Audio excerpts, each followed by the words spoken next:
really think you have a chance against us, Mr. Cowboy? Hey, motherfucker, what you like to do? Oh, I don't know. Play chess. Screw. Well, let's play chess. They give off to Jonathan Taylor. Jump cutting his way close to the goal line. He's in there. Touchdown. I-N-D-Y. Jonathan Taylor. Wheeler finds Quan from the logo. Here's Halliburton into the front court. Mishandled it, but gets a shot. Hits it. Hits it. John, I have never been better to be on the air with you here in Indianapolis, a place where so many of my dreams have come true. The Ride with JMV on 93.5 and 107.5. The Fan. I'm telling you, I have never been more depressed. I am not on the road today than I am being out and walking around downtown today. What a glorious afternoon. And it is packed with basketball happening. Big Ten Conference Tournament continues. I did catch a lot of. And a shout-out to my man, the super dentist, Brad Sammons, and Matt Goins, who is the president of AAA, who had me out with them at the Fieldhouse a little bit earlier today, checking out game number 1, 74-64 with Michigan State, the win over Oregon. Michigan State moving on to the semifinals. That is tomorrow. And Wisconsin now a 7-point advantage over UCLA in the first going on right now. Still to come, Illinois, Maryland, 6:30. Boilermakers last night. That was dicey, but we talked about that with Matt Painter a couple of days prior. That would be dicey. And in fact, if you remember the conversation we had yesterday with Buckets, with me and Bobby Riddell, it was about these one-off situations where we're talking about a team that is chock full of athleticism and bravado, and USC is and was. Athleticism, skilled one-on-one ability, and some bravado.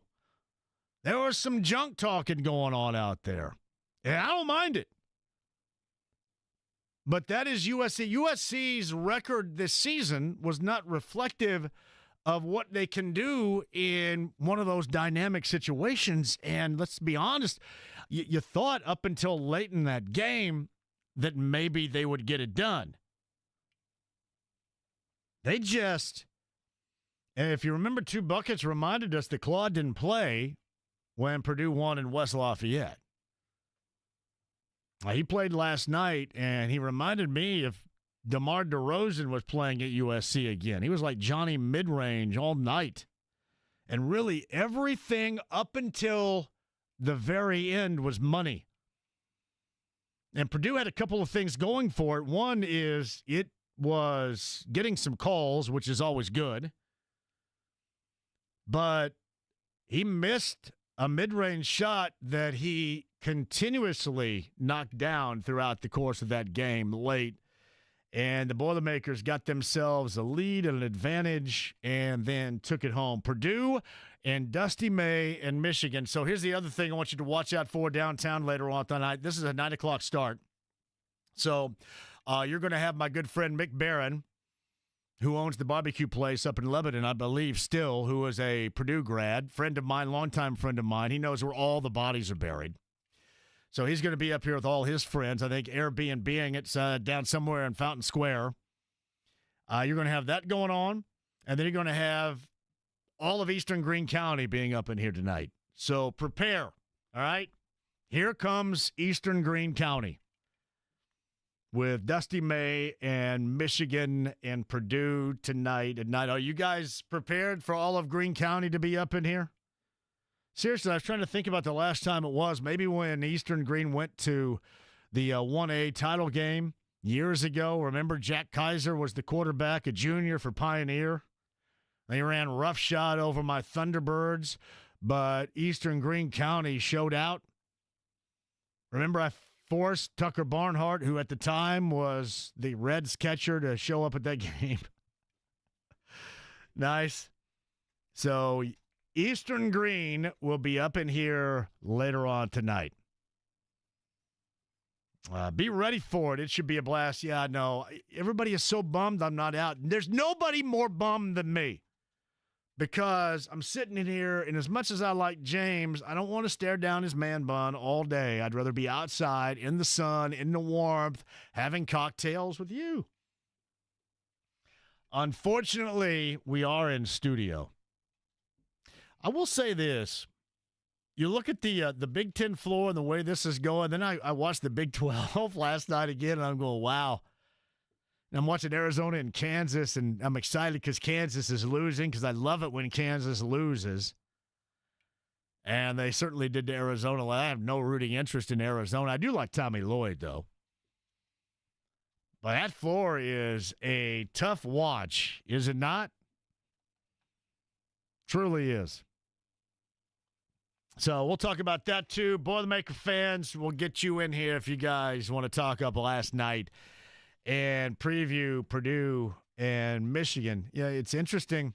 Purdue has had, for a lot of time, it feels like the upper hand on Michigan this season. If you remember, it was after that Tuesday night Ohio State second half debacle at home. So Purdue, all that noise out west, they do the double dip in Seattle and Eugene, come back home. Remember how good everybody is feeling? And here's me right here. What are we doing? Throwing flowers or whatever we do for the Boilermakers. And you kind of wonder in that first half against Ohio State and West Lafayette why they couldn't get significant separation, but there was separation. And you thought, man, this may come back to haunt them. And it did come back to haunt them. They ended up losing to Ohio State. That was back on January the 21st, 73-70. But what that did, if you remember, it set the stage for one of their endless Friday night Big Ten encounters. They had Michigan at home, and it was a boat race, 91-64. I mean, a dominant performance. And then that sparked what turned out to be a 4-game losing streak. And then it was Michigan again, James.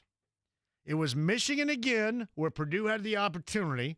Purdue unable to close in Ann Arbor. If you remember, Michigan wins 75-73. And that set off a 4-game losing streak. So how weird is that?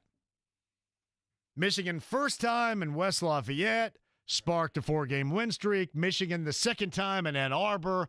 Purdue should have, but did not close, ended up losing, and that set the stage for a 4-game losing streak. Incredible dynamic at work between Purdue and Michigan later on tonight. My friends, that's just part of it. And you got two teams that are looking for a little bit of something right here. And you think if you're a Purdue fan and you're kind of wondering, because that concerns you last night. You should have been concerned last night. I thought the biggest deal was Trey Kaufman-Wren not picking up that third foul and the way Matt went offense-defense as best as he could to keep his value, and really his slow post dominance on the floor was an absolute necessity. But balancing that with offense and defense may have been the coaching play of the game, and for Kaufman-Wren to navigate around and not have to sit, because you saw it on the other side. You saw, and again, you could argue this. You can argue, if you're USC and Eric Musselman, what do you really have to lose here? So you kept your guy out there and clawed, and then he got that fourth foul. I mean, he sat a ton in the first half, a ton in the second half, but when he was out there, he was DeMar DeRozan Jr., Johnny Midrange. So that was a dynamic that was at work last night, but I know Boilermaker fans, 76-71 was the final, by the way, too. I know you're a little bit concerned by that, and you have Purdue and Michigan that are looking for a little bit of something, a different level, both of which have been on, and not just for a moment in time, but been on the higher levels of college basketball play this season. They have been the talk of college basketball play this season. Whether you're talking about Michigan with Dusty May and the two bigs in the lineup, which goes against the grain and what now everybody tries to teach us in basketball. Used to be, remember, it was the Twin Towers, which I don't even know if you can utilize that again because of what took place back on September 11, 2001. But you go back prior to that, and, that that was something of greatness. You know, back when the Rockets had that with Olajuwon and Sampson, seemed like everybody wanted the bigs and you wanted the low post bigs, and that is great. Now, nowadays, you don't do that. You got to have 5,000 wings running around out there. And Michigan's different. I mean, you got two bigs, and I think the complement to one another is you have a traditional low post big, and then you have Danny Wolf, who's a guy that has, and you saw that for Yale a year ago, is that versatility. And he can be kind of like a 7-foot wing. I will say this. I watch him play, and I've watched him play so much this year. And Purdue fans can watch this later on tonight. I don't know how much of a role this will play, if at all. But it seems like he will do a pump fake or a shot fake, and especially if it's from distance, three-point range, where I think most of the time he has zero intention of shooting it. It's just kind of part of the repertoire, or is something like what we would do in radio, it'd be a crutch. And maybe it's not. Maybe that's just a part of his routine, repertoire, that's him as a threat. But it seems like he will shot fake from three when he has absolutely zero intention of shooting it from three. And I guess it just depends on how productive a player is, on whether or not that is described as wasted motion or a tactic offensively. So I think that they look at that, he looks at that as a tactic. But if I'm Purdue, it just doesn't seem, you probably look at his numbers and go, well, wait a minute, you do have to get a hand up. I'm not suggesting you not guard him, but it always seems like he throws up a three-point shot fake when he has zero intention of doing so. Anybody else ever play with anybody on any level that just threw up that shot fake for the sake of throwing up the shot fake when you know that there's no way in hell they're going to put it up? Now, he's a shooter, and he's a good player, but from distance, it just doesn't seem like there's a lot of intention behind that. And then the reason why I bring that up, because that's when he's able to, at 7 foot, to take guys that are maybe a little bit shorter than him, but certainly are more of a big. He can take them off the dribble or get an advantage off the dribble by virtue of that shot fake. So that's something I would think defensively you watch from the Boilermakers later on tonight. But they do, again, untraditionally play two bigs. But they have one traditional big in Golden and then one hybrid big that everybody would love to talk about today in Danny Wolf. And we'll see what round number 3 has in order for us later on tonight again at 9 o'clock. All right, 239-1070 for that. The Colts back on it today. Here's hoping that you either heard live or you listened yesterday, check that, or at some point decided to check out our podcast with Mooney. That is awesome. Excuse me. It is awesome to hear just how much people really, truly enjoyed that conversation. And so did I. Honestly, I enjoyed it as much, if not more, than you did. It's funny. I get this. Well, there goes people around here overvaluing Colts players again. They've not won. Listen, nobody's over, at least nobody here, at least nobody I'm aware of. I got to move this camera around. What the hell is this camera doing? Oh, jacked up there, James. Look, you can't get my douchey sunglasses hanging off my collar. See, this is like the douchebag move or the douchebag move right here. Would you say, if you saw me for the first time, James, you'd go, hey, look at that guy. Would you go, that guy's a douche? Because that's a douche move right there. You're not a fan of the sunglasses hanging off the shirt collar? I'm afraid to put it in my pocket because I think my pants are too tight. I'm wearing tight pants now. Mm-hmm. So I'm trying to go with skinny guy jeans, I guess. That makes me even more of a douche. So, I'd say more the skinny jeans than the sunglasses. Here's what's scary. I think I'm developing all the qualities of a douchebag here. I'd say the skinny jeans more than the sunglasses are the douche thing. Yeah. So I don't know. You guys inside the AAA membership lounge via YouTube Live, you can have at it here. I think this is who do I think I am? Like Thomas Magnum? Clearly not. Anyway, yeah, maybe Deuce-tacular right there. AAA Membership Lounge via YouTube Live. All right, where was I right here? Oh, yeah. I want to get back to just because Mooney's on the show yesterday and you enjoyed the conversation, it doesn't mean that, like what we have heard before, everything is going to be absolutely glorious. It's a conversation where I like, especially for the first times, and especially considering there's no football to talk about right now. I was completely unaware of his story, completely unaware of his upbringing. And my assumption was that most of you out there were equally unaware, as was I. And to hear a story, and this is something we always love, at least everybody always says it, and I guess we can gauge whether or not you end up telling the truth out of it. But to me, the perseverance, the drive, the respectfulness, the understanding, all this stuff, the responsibility is stuff that you really, truly love hearing about your favorite modern-day athletes. Because I think, for the most part, everybody just takes that angle now of everybody is entitled. And it's interesting because that's part of the reason why the Colts have this particular angle right now of competition. Not that it's unimportant. Competition, no matter where it is of high-level value. We know that.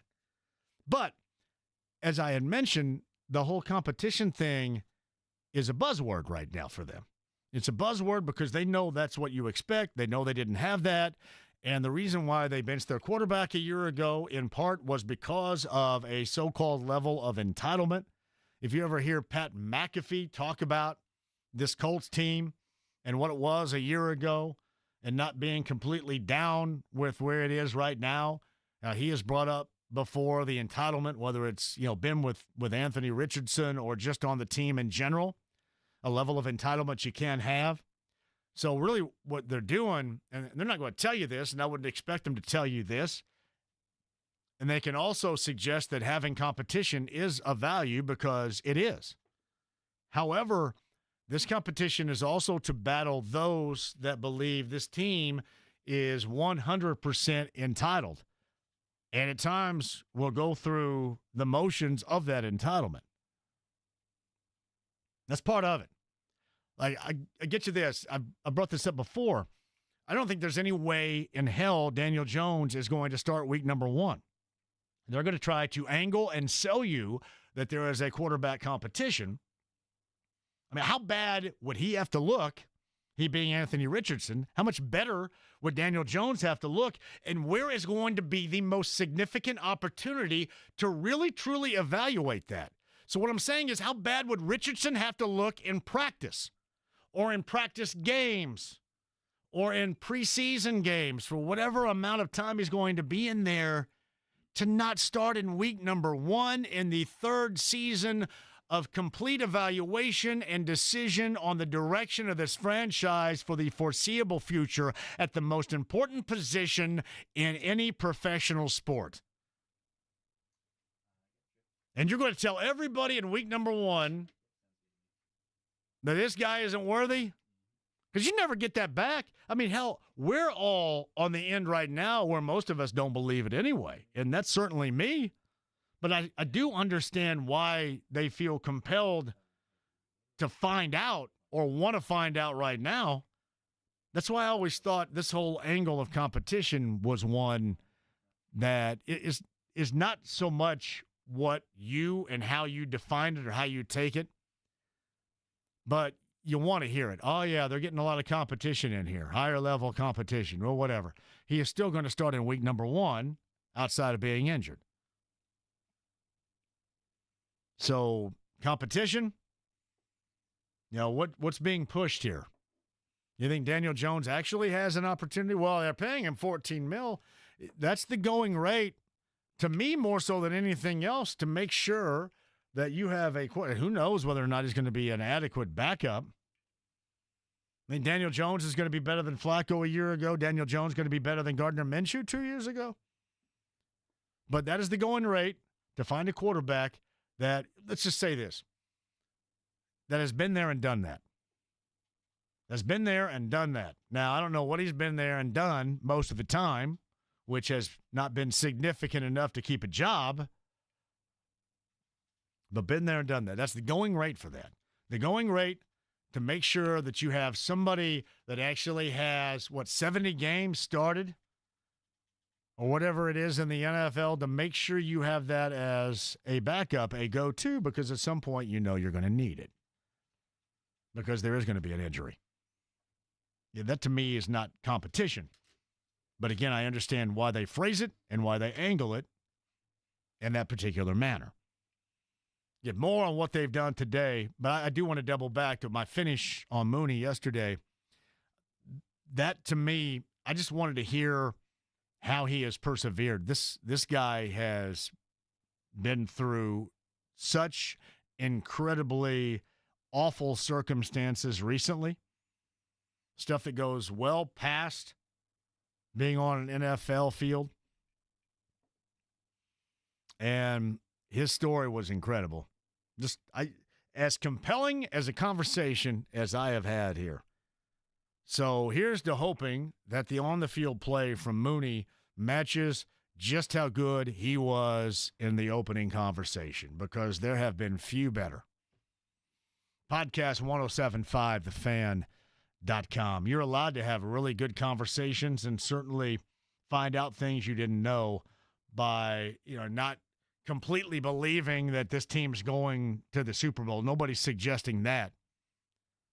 But certainly it's an interesting dynamic with a guy that you bring in and hearing the story that I'm assuming, much like me, a lot of you did not know. All right, 239-1070 is the number. Email address, jmv1075thefan.com. Inside the AAA membership lounge, shout out to Matt and I watched some games, hung out with our good friend Brad Sammons a little bit earlier today down at the field house. AAA, we'll see them at the GOAT. Going to join me at the GOAT with Moyer Fine Jewelers coming up next Tuesday in Carmel. Cannot wait to see everybody there. So does Fran McCaffrey, and assuming he is on the outs as head coach at Iowa, by the way, I don't dislike Fran McCaffrey like a lot of people do. Like, I kind of enjoy when he goes bat blank. I kind of enjoy it. But it looks like that they're going to be looking in Iowa for a new head coach. Does that at all change the dynamic of interest with the IU job? We'll try to connect the dots on that coming up. Bob Lovell, bottom of the hour, regional round for the fellas coming up tomorrow. We've got great matchups. We'll go over that with Bob coming up. Mike Wells, 4 o'clock hour is back. Voice of the Hoosiers, Don Fisher, 5:30, correct, today? By the way, Don and I are heading to our table later on tonight. I believe Chris Hagan is going to make an appearance at our table for the first time with us down in Bargersville tonight. So that will be a good time. And you want me to get the Gorman on here coming up in the 5 o'clock hour? We got a 5 o'clock hour room, too? Yeah, let's do it. We're not going after 6, though, right? We are not going after 6. Colts' last word is coming on live right at 6 p.m. Holy crap. Thank you. Is that a big thank you from Matt Taylor? I'd say so, yeah. Well done, Matt. Thank you very much. Pantera tickets we shall give away. We have The Offspring, separate shows, a couple of different opportunities for you to win.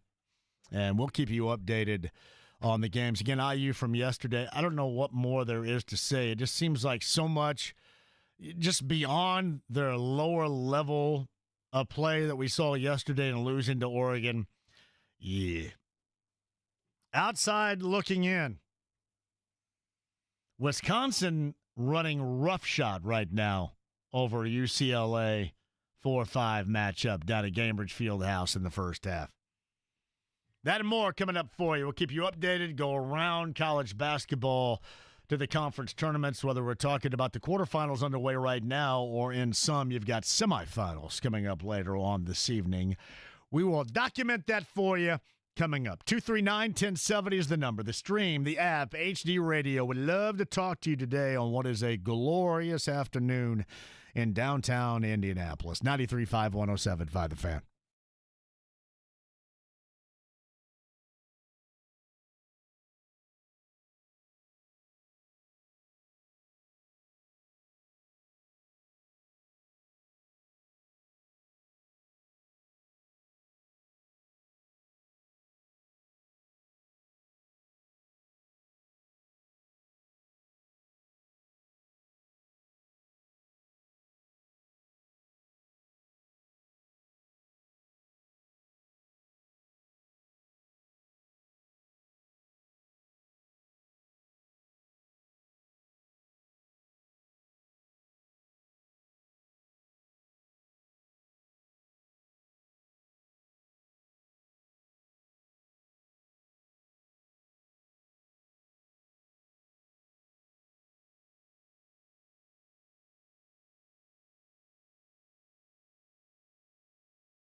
fall for a banana in the tailpipe.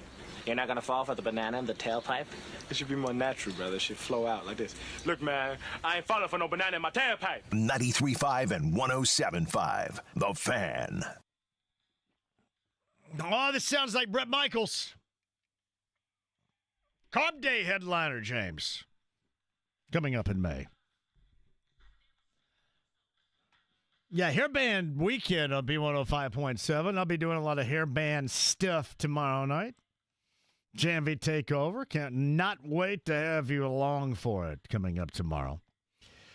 Mike Wells coming up. Don Fisher, voice of the Hoosiers, on the way. And I'll have to send something out to the Gorman and get him on. So the last word is going live at 6 o'clock tonight?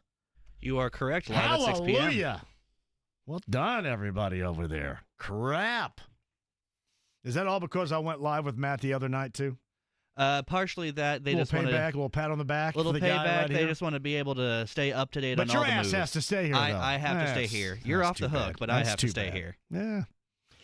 We are not out today. I do have to get you updated on all the conference games that are going on in these tournaments throughout the country. A lot of quarterfinal round action going on. You got some semifinals later on tonight. Explanations forthcoming. Meantime, on the Andy Moore Automotive Group hotline, brought to you every Friday in this spot by your 13 Central Indiana Joe Childers Run Express Pro Tire and Auto locations from Indiana Sports Talk. His name, Bob Lovell. Hello, Bob. Hey, John, how are you? So, how excited are you as a Franklin, Indiana, longtime resident to have an Iozos in Franklin now? Oh, I had lunch there yesterday. Did you really? Well, yeah, absolutely. Is that going to be your home away from home now? By the way, that is a fantastic spot. It is. It's going to be a spot that's going to be, as we like to refer to, in the rotation. But it's great. I had lunch yesterday. First time I've been to this one. Response has been great down here. People love it. You know you're going to because the food's great. It's a beautiful. They've rehabbed an old building that literally sits right on the railroad track right there on Jefferson Street. So yes, it's great. Everything is good about it, and it's 2 minutes from my house. That's even better. You just walk there, do you? Did not. It's you drive 2 minutes, huh? You just get out there and start your car and drive for 2 minutes. Pretty much. I mean, we could walk, but it's a high crime district here where we live on the south side of Franklin. So. Hey, let me tell you this: just a touch of what they have done there along the square, and the work that they are doing in that area in Franklin is fantastic. That is a job well done by the Franklin community right there. The community leaders for sure. Give a lot of credit to our mayor. Who is the mayor? What's the mayor's name? Mayor Steve Barnett has done a fantastic job. Steve Barnett's his name? Does he like sports?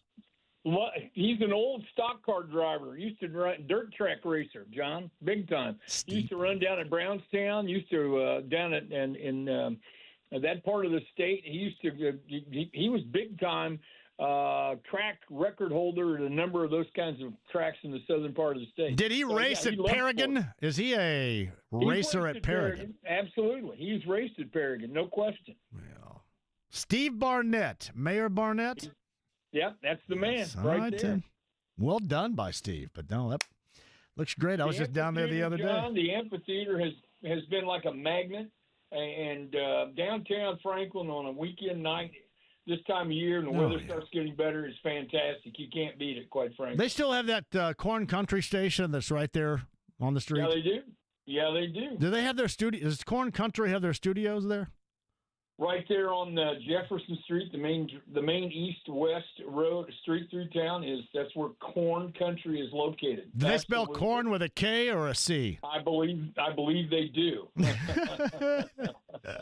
So Bob Lovell of Indiana Sports Talk on the Andy Moore Automotive Group hotline. All right, give me some high-level piqued interest about what is going to be a fascinating day throughout the state in the regional round for the fellas coming up tomorrow. Well, just a reminder, John, that regional is different than when you and I were knocking them down in our illustrious high school careers. This is a one-game regional, so you'll have a pairing show on Sunday. Greg and Pete Smith will put together a pairing show for the semi-state. So you got one-game matchups around the state, and there are a bunch of really, really good ones. I think, obviously, when you look around here at Southport, Mount Vernon is going to play Brownsburg. That's a 4A matchup, and then that's followed by Mooresville and Lawrence North. Pretty good games, two really good games. I think that there's certainly a lot of interest at Greenfield, where Guerin Catholic will play New Pal in the second game following North Decatur and Liberty Christian. Those are two really, really good teams, the New Palestine and Guerin Catholic. I love that matchup. I really do. Fishers is playing up at Frankfort. They play Harrison of West Lafayette. So Addix is playing Northview. That's at Lebanon. Northview's really good. This will be a great test for the Tigers, because this is a good basketball team. And just look around, John. We got great matchups all over the state. Plenty of really good games all around. I want to give you this in Lebanon, where you get Triton Central and University at 1, right, but the 4 o'clock in 3A. I'm intrigued by Addix and Northview, and we know the exploits of Addix and the level of talent there. But do you think that a lot understand how good this Northview Knights team is, checking in at 24-2 and highly talented on the season?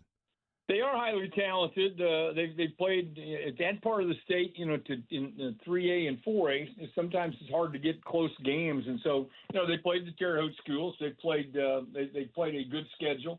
It's going to be really interesting to see. I mean, a little contrast to styles, if you will.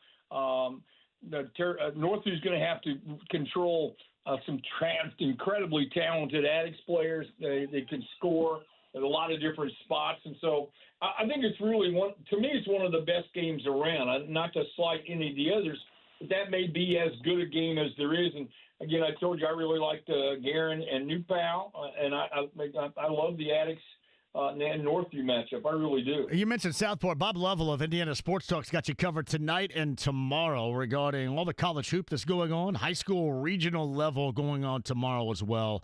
He joins us on the Andy Moore Automotive Group hotline. I guess you kind of view these two teams at Southport at 1 o'clock tomorrow in 4A as a bit of party crashers, because people thought maybe Ben Davis, and certainly people thought Greenfield Central. Instead, you get Mount Vernon and you get Brownsburg. Quality matchup inbound at Southport at 1 o'clock tomorrow. It really is. I think Mount Vernon has been one of those teams that's kind of flown under the radar, so to speak. They're really, really good. They've won a whole lot of ball games. I just think that Steve Lynch is such a tremendous coach at Brownsburg. You always have to believe that they have a chance to win any team he's coaching, and so they were fortunate to progress. I think this is a toss-up game, quite frankly. It is a tremendously even matchup, quite honestly. How about, I don't know how far back, and maybe it's recently, and I just don't know or have forgotten or whatever. But I know this. I know a bunch of people in and around Whiteland there in Johnson County, and they have been excited about how this team has finished through the sectional and headed to the Hatchet House, 7 o'clock against Terre Haute North in 4A coming up tomorrow night. Yeah. First regional champ in years. Wow. In years. Yeah. I mean, it is, and it's a great story. Nate Kangan has led a team that's Hey, Bob, is it fair to say that the last time they won a sectional title in Whiteland that the construction on the school wasn't going on? Is that fair to say? I think that's fair. I think that's fair. It's a great story. I mean, you talk about flying under the radar. I mean, it is a team. I think back when Greg and I were doing the pairing show, I'm not so sure that Whiteland was the team we talked a lot about, quite frankly. And so they clearly have a test ahead when they play Terre Haute North. North is pretty good. North is really good. But you're down at the legendary Hatchet House.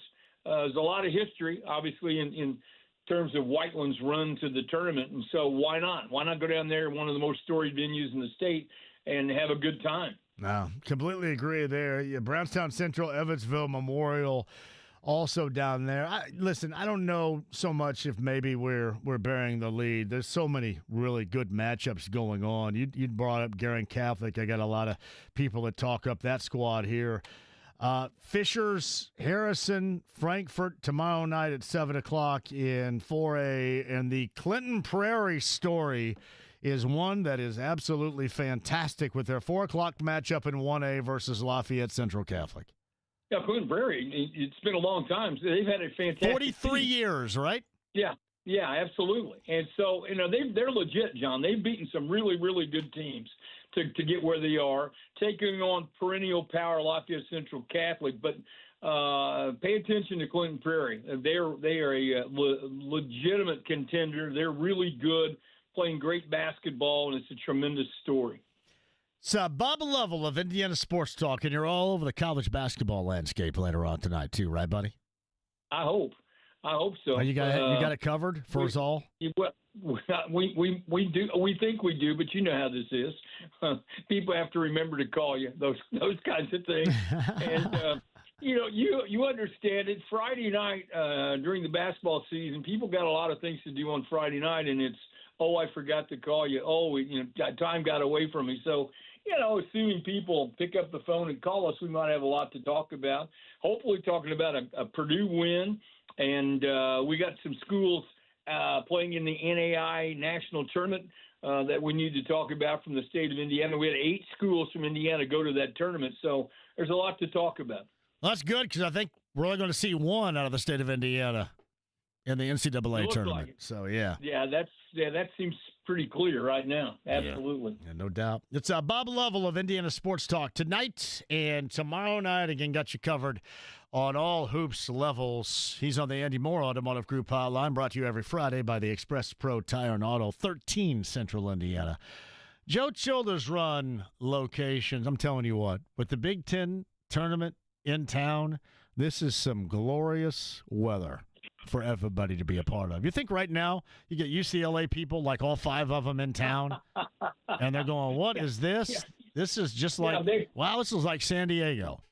I wouldn't go that far, but yeah, I'm sure they overpacked when they decided to come out and see the game, not realizing that it would be a spring-like day in Indianapolis. You got it. All right, buddy, I appreciate you. Have a great weekend, Bob, and tell everybody down in tell the mayor in Franklin, job well done from the host of this show. All right, thanks, John. You got it. Bob Lovell of Indiana Sports Talk on the Andy Moore Automotive Group hotline. I am a big fan of Franklin. Big fan of Franklin. Great job with that, too. All right, quick break. We'll come back. Mike Wells, top of the hour. Mooney, yesterday, if you missed that, podcast 1075thefan.com. Don Fisher, voice of the Hoosiers, coming up in the 5 o'clock hour as well. We'll do some calls if you want, get you updated on the games that are going on right now throughout the country, and those coming up later on tonight. Boilermaker fans, Purdue and Michigan. And be on the lookout because Eastern Greene County is on the inbound, everybody. So just be ready. I know that today is when they're having all the St. Patrick's Day parties instead of Monday, right? St. Patrick's Day is Monday, but all the parties, the parade has gone on today. The parties are going. See, I dressed in brown because I thought St. Patrick's Day was Monday. I mean, it is Monday, but everyone's doing all the celebrations today. So if I dressed in green today, should I have dressed in green today just because parties are happening today? I mean, I'm not dressed in green. I have seen, I'm looking around, and I know our friends at Manley's Irish Mutt probably have it going on right now. The Golden Ace with BT Doo got a live band working. I'd say you probably have to wear green if you're going out to one of the St. Patrick's Day's parties today, but since it's not actually the day and you're just in here, you're probably fine. The Rathskeller has got it going on today. That's a great place.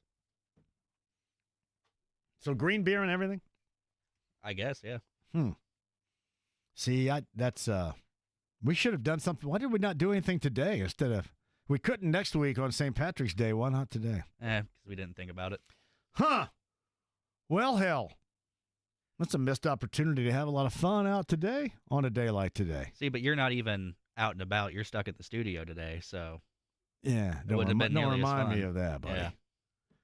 depressed because of that already. Bummer. Pretty funny, though. So if I didn't wear green, it's okay, but I'll wear my hooligans from Bloomington throwback from the shop in Broad Ripple and Carmel on Monday and be fine, Yeah, right? there you go. Yeah, makes a lot of sense right there. St. Patrick's Day celebrations are going on, evidently, right now. Quick break, we'll come back. You and me until the top of the hour. Mike Wells takes over then. Don Fisher still to come. We'll get the Gorman on here as well, and all the updates on what is just an incredible day here in central Indiana, and hoops going on everywhere. Boilermakers, Michigan later on tonight. I mentioned, too, Greene County. So you're thinking the St. Patrick's Day celebration is a big deal? You better order some more kegs of beer because here comes GC. If Fabio was on the way up here, then you better order a lot more keggage. Just telling you. Downtown Indy later on tonight. Plan accordingly. 93.5, 107.5 The Fan.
Homeboy, my rotten soldier. He's my sweet cheese, my good time boy. 93.5 and 107.5. The Fan. Now, glorious day out there. Thank you for joining us on the show.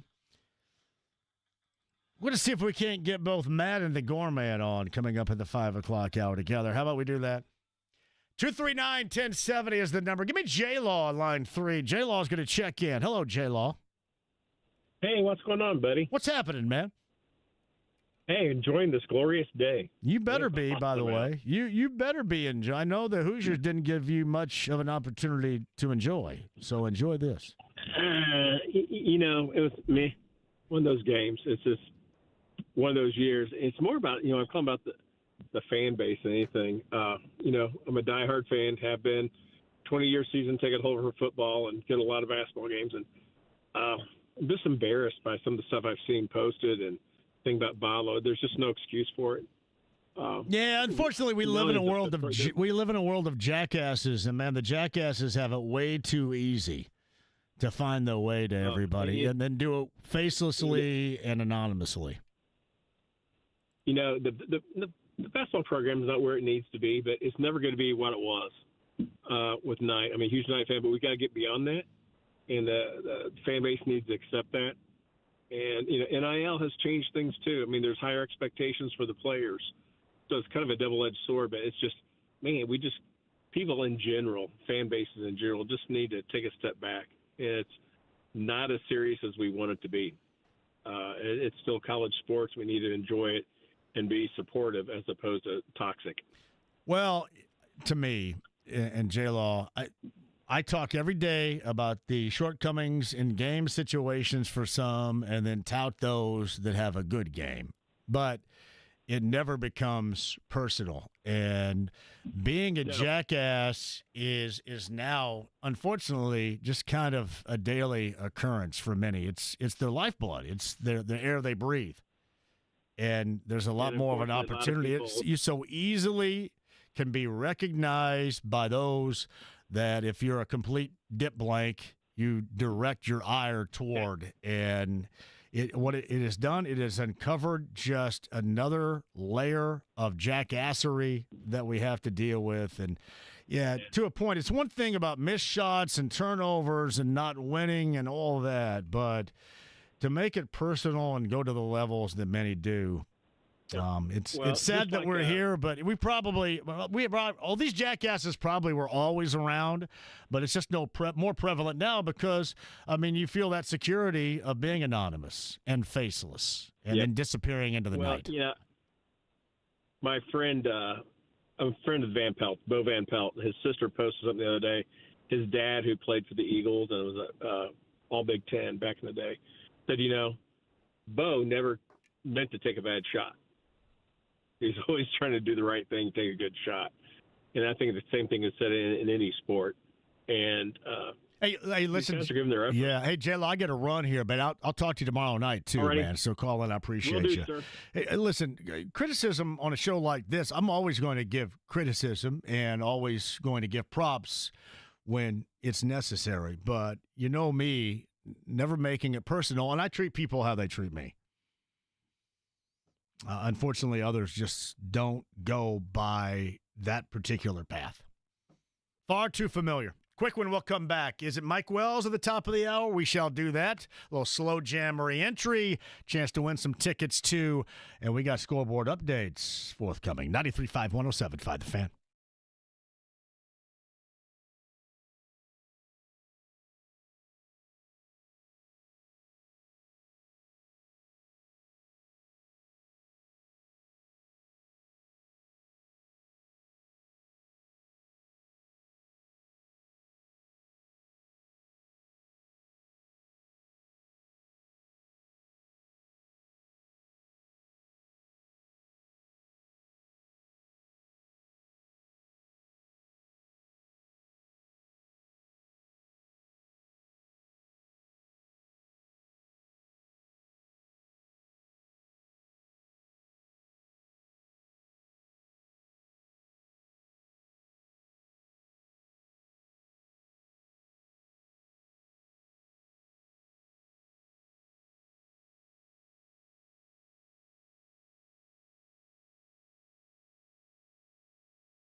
Did anybody knock anymore? 93.5 and 107.5. The Fan.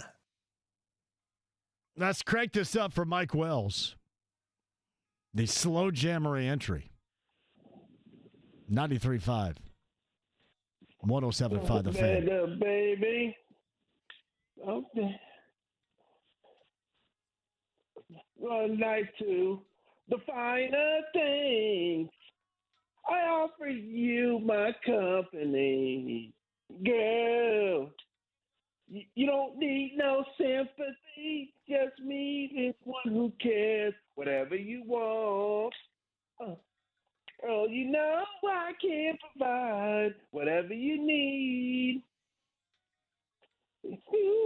Oh, here we go, Jay. Now, maybe I should drive right over, show you my new ride, or take you shopping out on the time, and then make you feel your best. Oh, yeah. The late Dwayne Wiggins, who passed away last week at the age of 64, the founder of the group Tony, right there. Whatever you want, yeah. Tony. I think 1991 for that selection. Mike Wells on the Andy Moore Automotive Group hotline. The slow jammery entry. You had that one dialed in. Well done.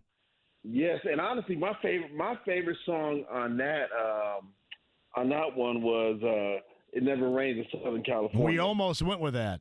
I flipped a coin between that and "It Never Rains in Southern California" right there. And then you got "Feels Good." Oh yeah. Yeah, it feels good. Oh man, I used to love me some Tony. The only one I didn't like was "Anniversary." That song was like 15 minutes long. Here's the one I didn't like because it may have been besides "Feel Good" the most mainstream. "If I Had No Loot." Oh yeah, that was. Yeah, I was not a fan. That was from House Party 2 soundtrack. So, were you with me on that? Oh yeah. Now, listen, I was all about and with Tony, I like their slow jams better. Even "Feel Good" was more of a commercial track too. James, you got "If I Have No Loot" over there. This is what "If I Have No." If you don't, that's okay, James. I thought James was looking that up. You don't have it over there? Sorry about that. By Kane or by Tony. Correct. "If I Had No Loot." That may have been their biggest hit. Yes.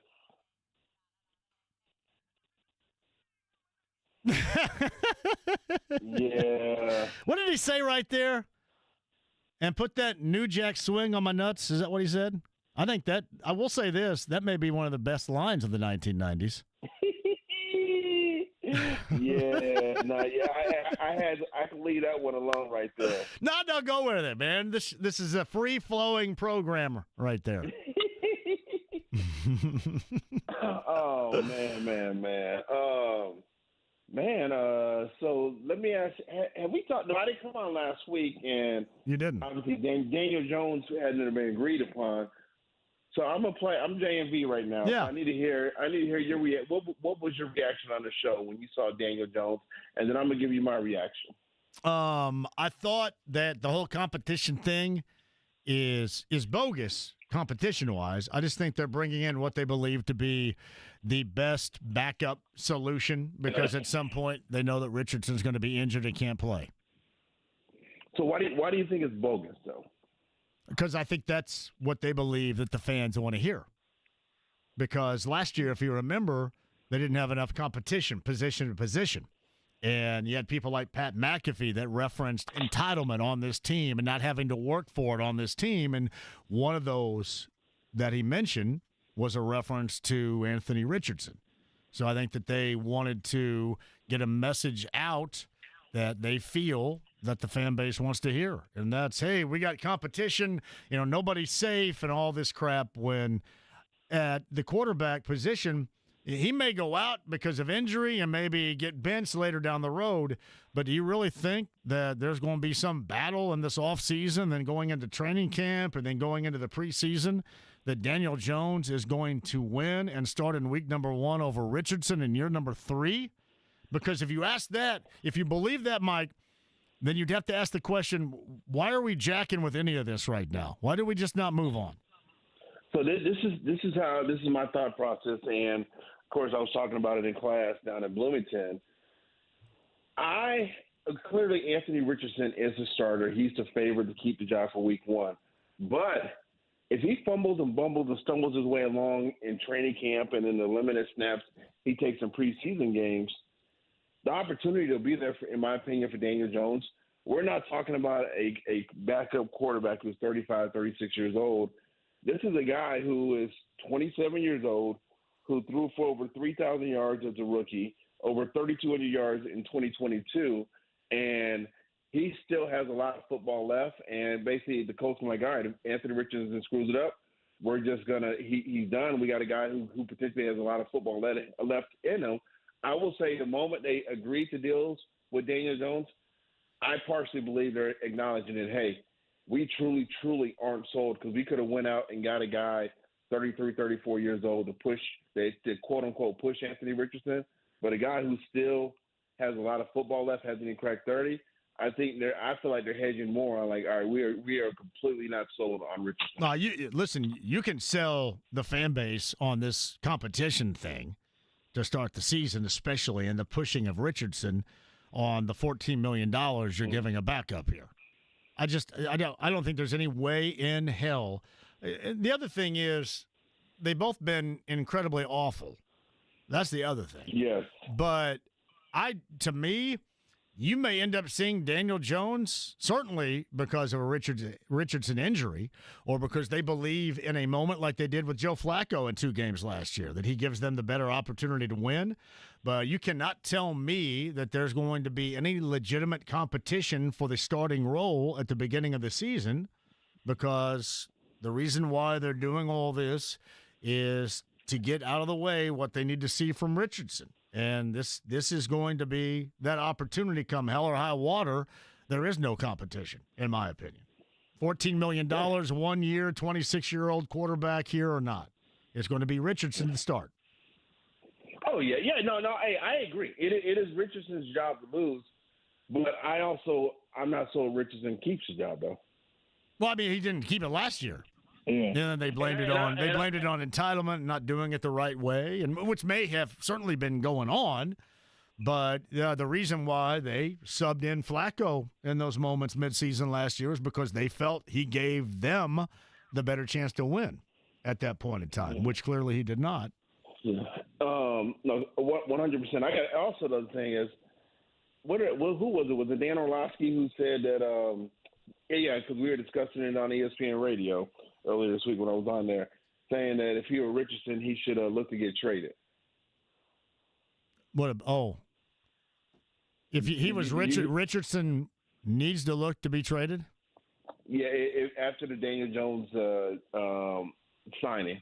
Listen, Anthony Richardson has no leverage. I don't think Daniel Jones has any leverage in this. Then it becomes everything and everything. The reasons why, Mike, that they benched him last year, or at least they said they benched him, then he becomes all that and then some right now. So, yeah, he has no leverage to be dictating terms on anything right now. Yep. So, no, it is. This is definitely a case where, he needs to – Richardson, he needs to wake up and grow up. That he has to go out and start playing. He has to play football. If it doesn't work out this year, are you cutting ties? Is he done? With Richardson? Mm-hmm. No, hell, I would have cut ties at the end of year number 2. So yeah, absolutely. Yeah, I was cutting ties with everybody at the end of last year. So yeah, I would have already done it. This is why this is all like a really jacking around process to me. Yeah. Until proven otherwise, and all the evidence is on my side. I mean, I can go by beliefs and crossing my fingers and hope and all that crap. I'm just going by the evidence that has been presented to this point. I'm not going by anything else. There's no axe to grind and no reason why I wouldn't want it to work. In fact, I would like it to work, anything to work around here, because it hasn't in such a stinking long time. But if you're going to ask me to believe in this with him, no. I'd have to see it first, and I'd have to see it consistently first. Man, hey, good luck, brother. I got to tell you, I am not believing that I'm not believing that Anthony Richardson can turn the corner. It's just there's too many dominoes are falling against him to say, okay. Actually, and I take it back. It was not Dan Orlovsky. It was actually Pat McAfee who said it. So, again, and McAfee has been completely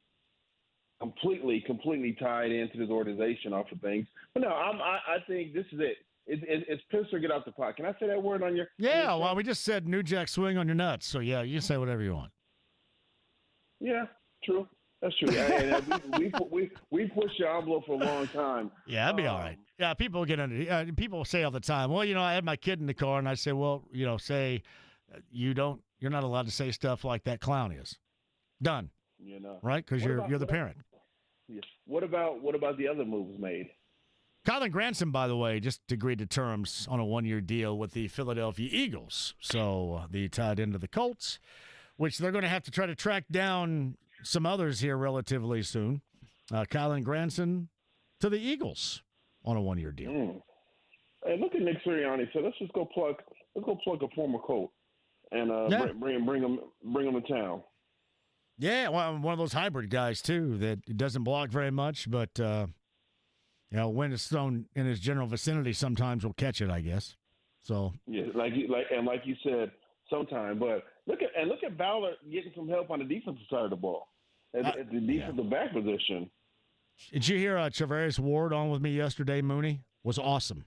Absolutely awesome. Oh, really? So, hey, it's good that he was on the show. Mm-hmm. Now, hopefully he'll be even. He was probably great on the show. Yes. Now the Colts need him to be elite on the football field. Correct. Yeah. Yeah, there's no doubt. Yeah, they need all this stuff to work. I will go back to the quarterback situation. When you say at some point you're going to see Daniel Jones because Richardson just isn't good enough, that's going to be save ass mode then.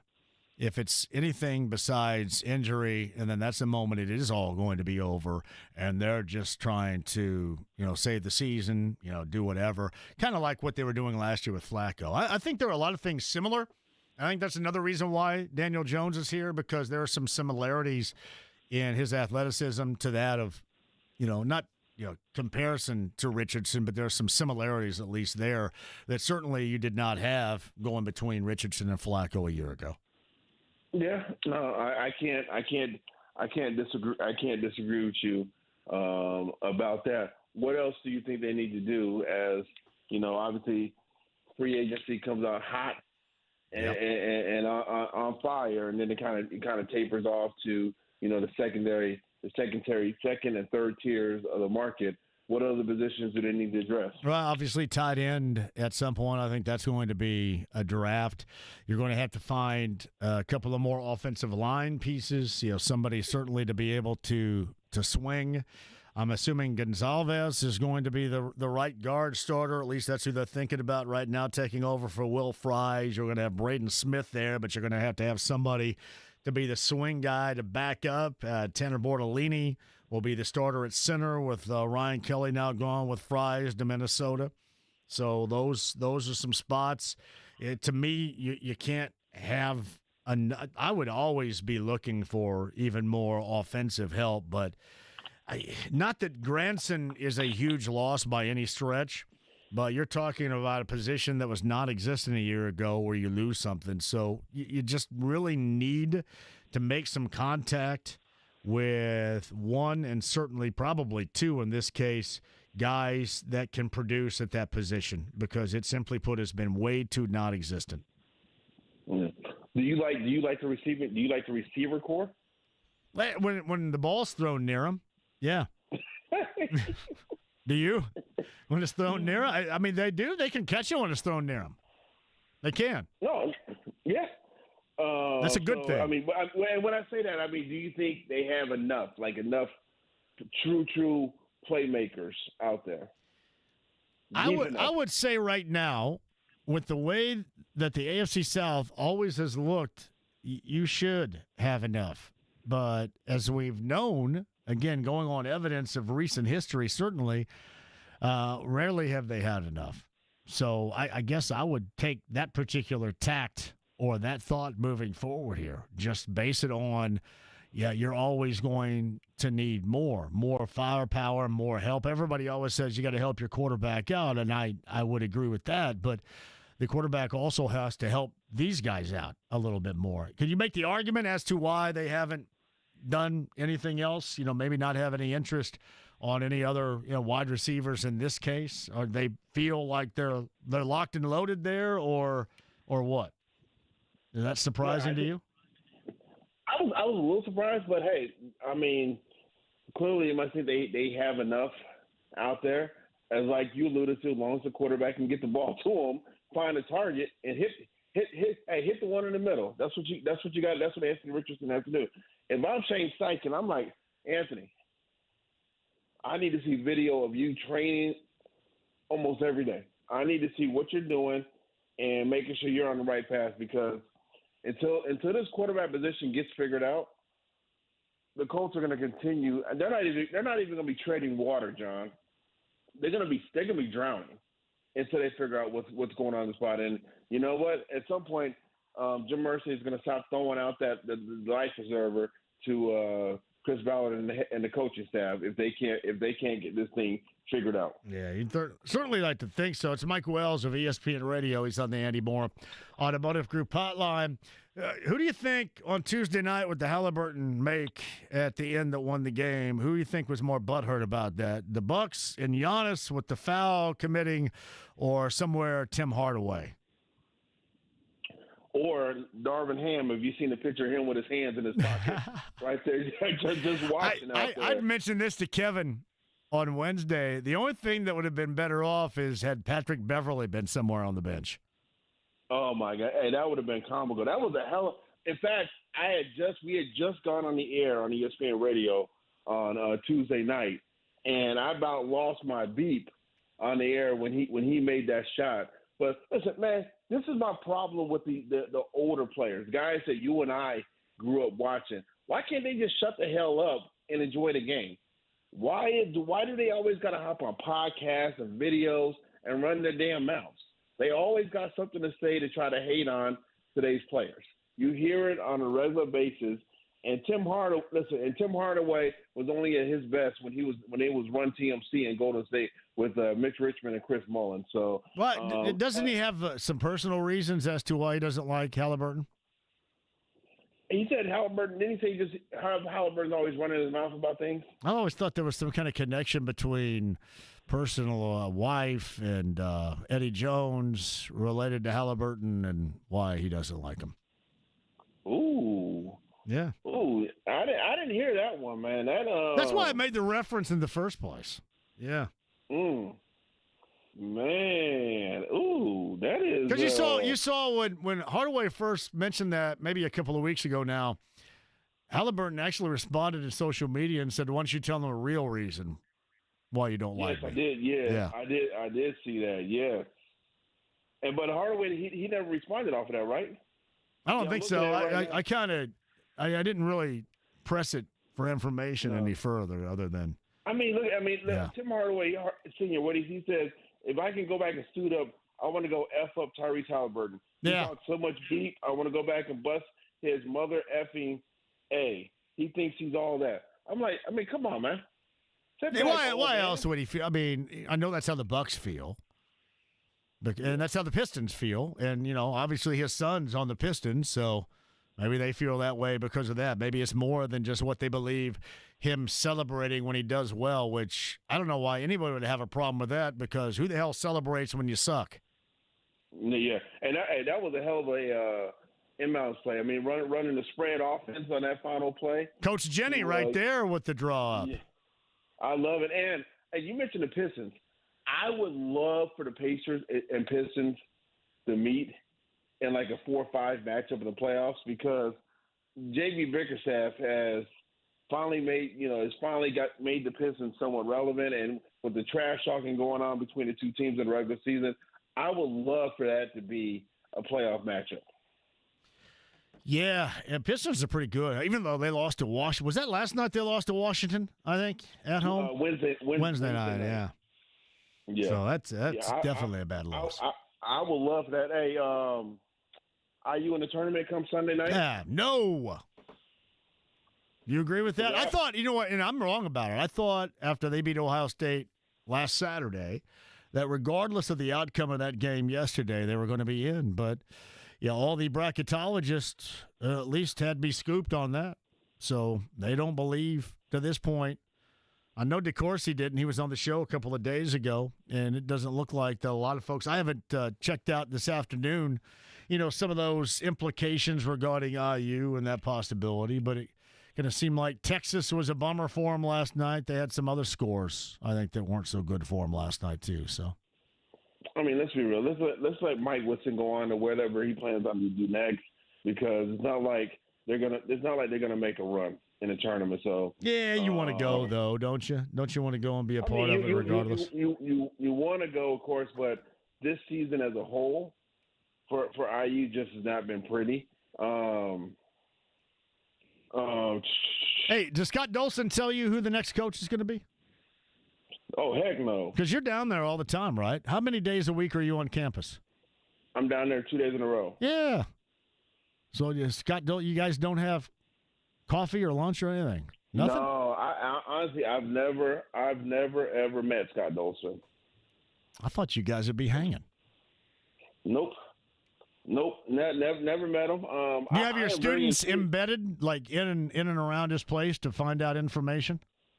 They are. I got a number of students who do cover the basketball team, and they are just intrigued. I told them, hey, hopefully at some point you guys can ask Mike Woodson about his decision off that statement. But that's just how things are rolling down there. But I am very intrigued on who they're going to hire next as the next basketball coach of that program. I think I saw Bozich today reference that McCollum of Drake is number one, and then Brad Brownell is right there, too, of Clemson.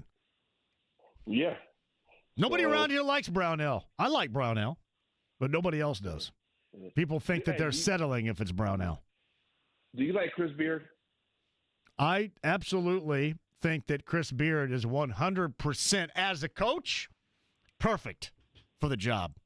He's got all the attributes to be perfect.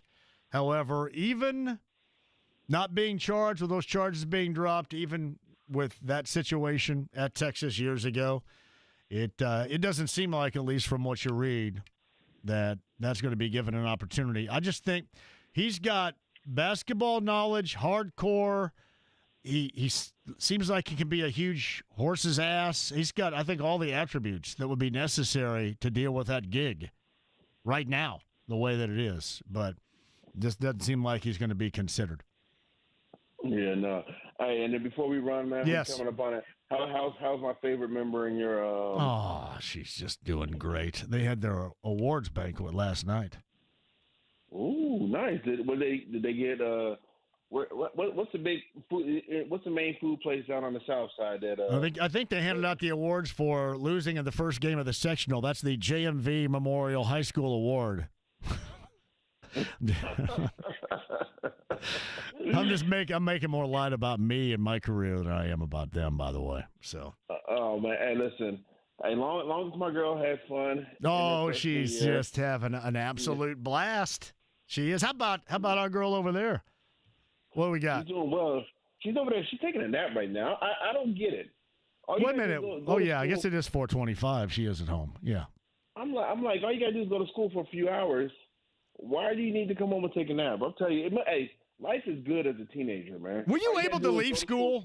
I always left. It was always kind of fun. We always used to leave school all the time and then come back, and nobody knew. Yeah, I was able, when I was in high school in California, we were able to leave school at lunchtime, and sometimes we came back, sometimes we didn't. That's how we lived our life out there. I gotta say, if Miss Layla decides to do that, Dad is going to be all over her. Thank goodness for Life 360. So she ain't playing no hooky on me. Yeah, in closing here with Mike Wells, what was so always hilarious when I went to school, and this would have been 1983, so I'd be a 7th grader. And you could, at Eastern High School, Eastern Green now, you could get a signature on a permission slip to smoke. And there was this like smoking area going out to shop class where everybody always smoked cigarettes that had these permission slips. But the irony here is they would all smoke right next to this Coke machine that was shut off because you were not allowed to get a Coke until 3 o'clock. You could sit there and smoke a carton of cigarettes, but you couldn't have a soft drink until 3. How about that? Man, you guys did things a little. There's a smidgen backwards down there. Down Just a smidge. Indiana. Just a smidge. Yeah. Can you imagine your parents signing a permission slip to smoke cigarettes at school? Hey, go ahead and get your. Hey, you know what? Hey, grab a pack of Marlboros or Cools or Newports out the fridge. Yeah. And have a great day at school. Hey, don't wake her up, but tell my girl I'm happy for her. Give everybody my love over there. All right, brother. Have a good weekend. It's Mike Wells of ESPN Radio on the Andy Moore Automotive Group hotline. Let me take us to a break. We'll come back. We'll get you a scoreboard update, too. Semifinals later on tonight for a couple of different conferences, and we'll get back to the IU storyline as well. Don Fisher, voice of the Hoosiers after 5. It's 93.5 and 107.5, The Fan.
A second to get on the stool because he's under 5 feet tall. 93.5 and 107.5. The Fan.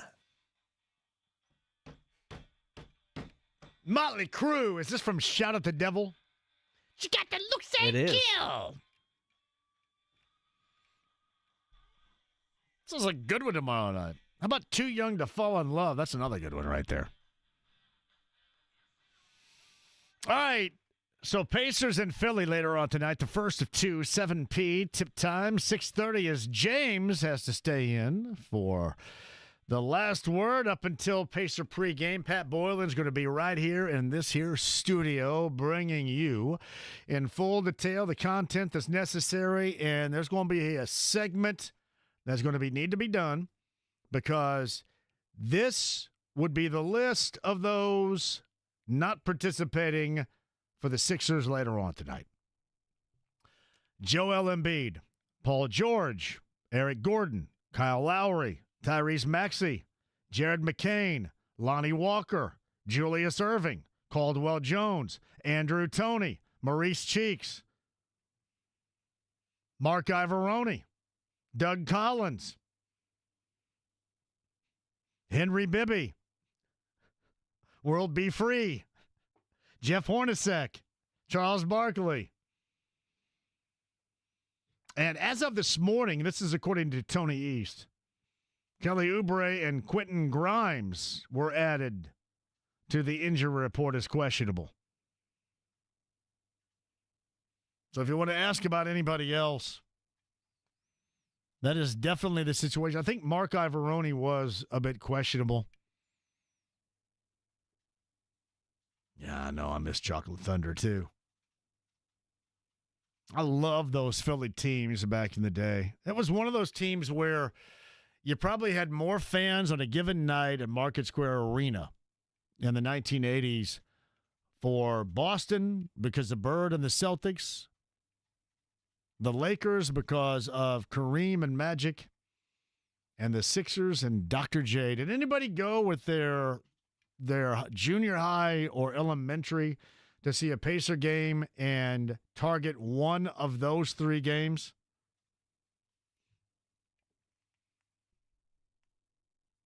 Yeah. Good times. But, yeah, I think I just named off maybe 20 Sixers that will not. So, listen, I guess I'll put it to you this way. If the Pacers lose tonight, I haven't seen anything on Halliburton yet. I mean, this might be one of these games where I guess he would sit. I haven't seen yet.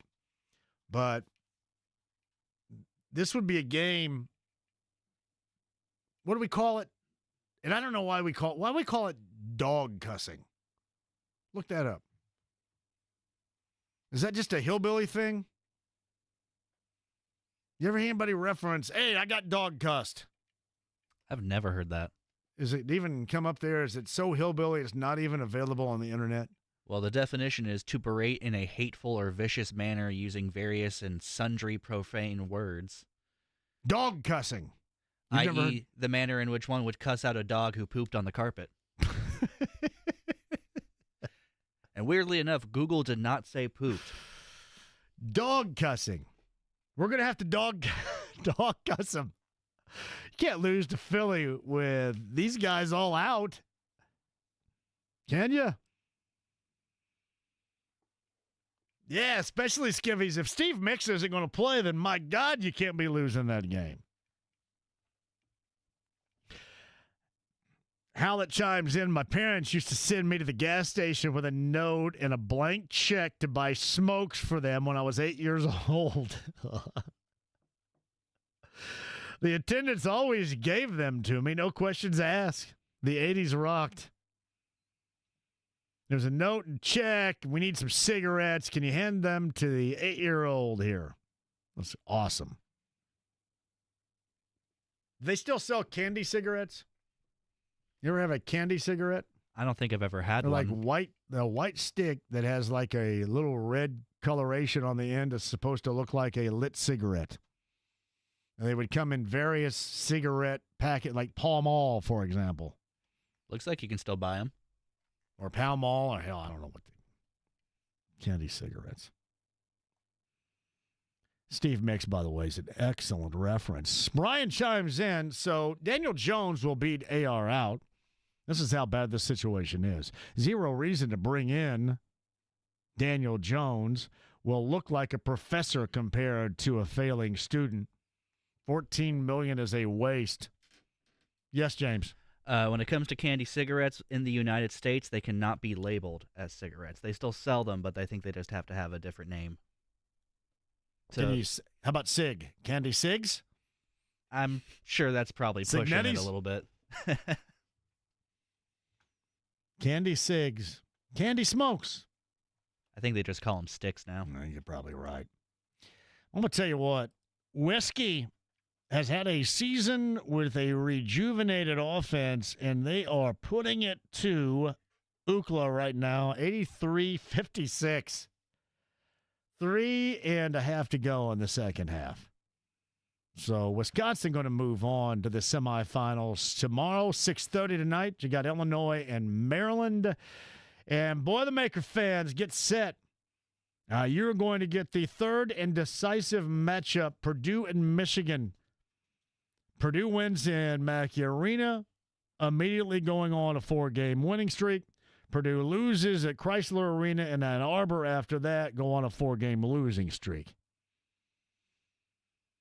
Dictating terms indeed. 9 o'clock later on tonight for Purdue and Michigan. Michigan State 74-64 over Oregon, so Sparty already into Saturday. And the semifinal round of the Big Ten Conference Tournament, which is going on. All right, you guys want a quick update? Isaiah Swope, formerly of Indiana State, James, 30 points. St. Louis, however, losing to Loyola of Chicago in the A-10 quarterfinals. Earlier today, 72-64 is your final. Man, Swope is a good play. I miss Swope at Indiana State maybe more than anybody else. Goggles had 12 in that loss. Dayton's one of those bubble teams that I'm assuming some Indiana fans will still be watching out for. 7:30 tonight. Peacock, you're going to get that on the A-10 with St. Joseph's and Dayton. Yeah, one of those games you're going to be watching. Yeah, you guys check out Conwell. How about that? 30 from Swope in a quarterfinal A-10 loss earlier today by St. Louis. And Ryan Conwell, formerly of Indiana State, 38 yesterday in Xavier's loss. 38 and 30. Man, Indiana State would be in the Final Four with those guys around today. Say a lot of former Sycamores going off. Don't get me pissed. Going off indeed. Can you imagine if everybody had stayed? Semifinals coming up tonight of the Big East. That's Marquette and St. John's, UConn, and Creighton on the other side. A lot of people have mentioned Greg McDermott, maybe.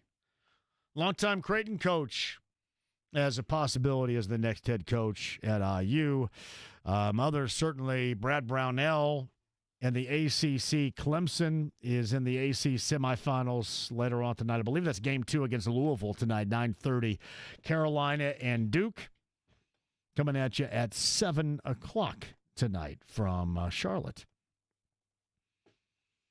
So Brownell, McCollum, I've heard McDermott.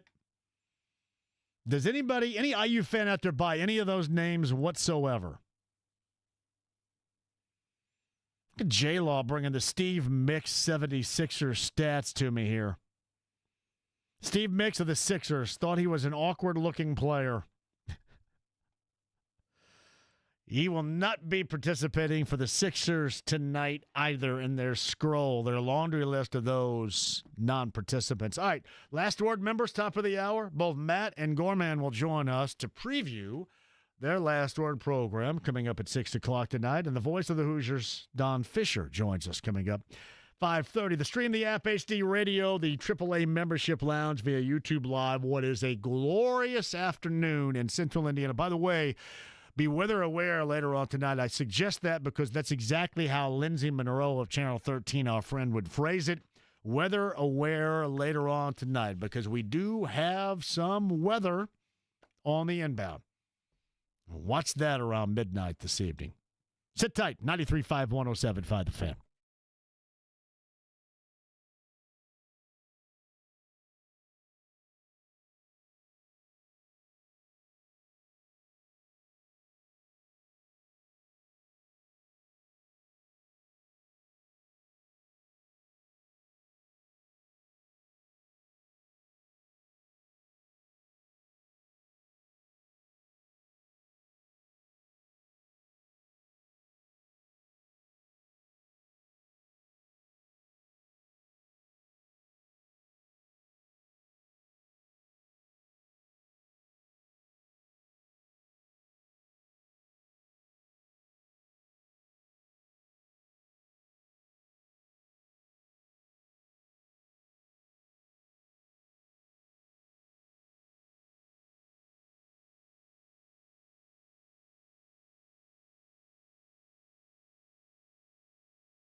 93.5 and 107.5. The Fan. Oh, this sounds like The Offspring. Could be a great show. Ruoff Music Center. Who wants to go? Number 9 at 239-1070 on me will go. You better start dialing right now. What are you doing messing around here? Start dialing. 239-1070, The Offspring, Huntington Beach, California. 1984. Cobbled together to reach a level of musical greatness with Dexter and Noodles. Let's go. Thank you, Live Nation. 239-1070 is that number. Hey, James, can you hold on? I want to get Shannon on here because Shannon's been on hold for stinking ever. Shannon, hello. Hey, man, how you doing? Shannon, I'm great. Go ahead.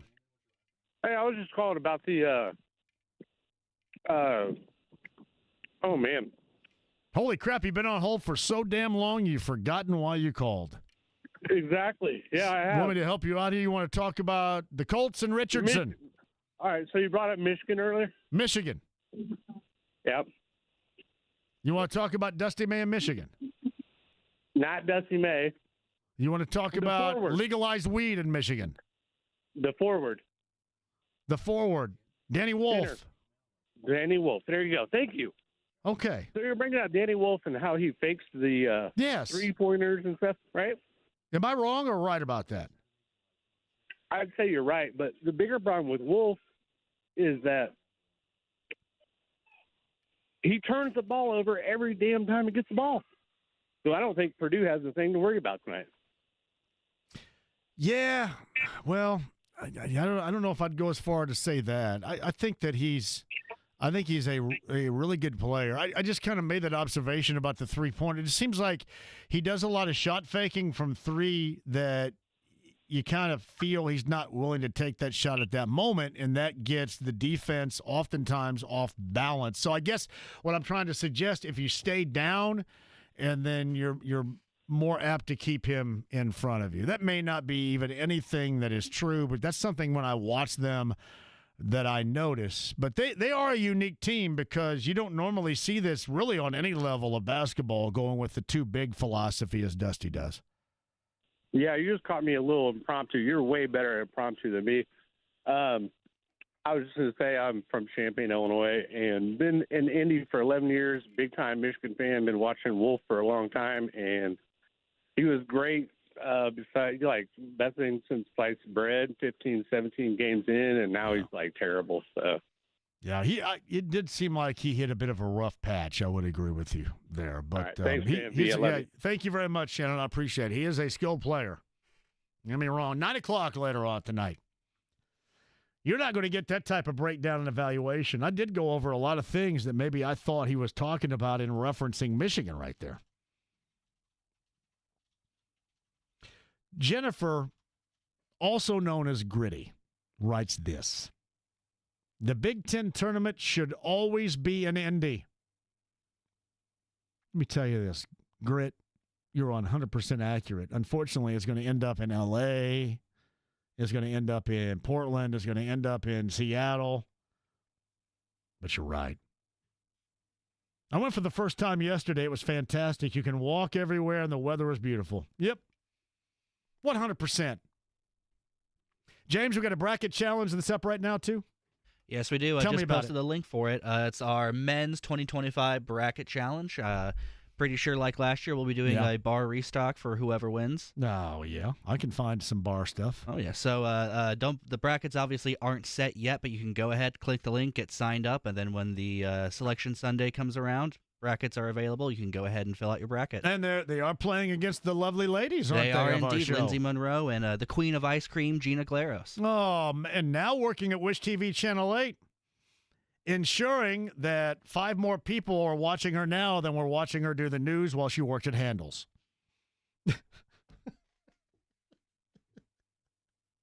It's just a joke because I can't see him unless, seriously. You know how hard it is? If you're Wish, why do you make it so damn hard for everybody to watch you? You imagine? That was a pretty good line, though, wasn't it? It was. Wish is just catching strays for me right here. Man. Seriously, I'd watch if it were easy. I mean, damn. Is there any other exercises I need to do to watch you guys? How are we going to see the Princess of Ice Cream every morning if I got to do 19 different things to watch it? It's awesome.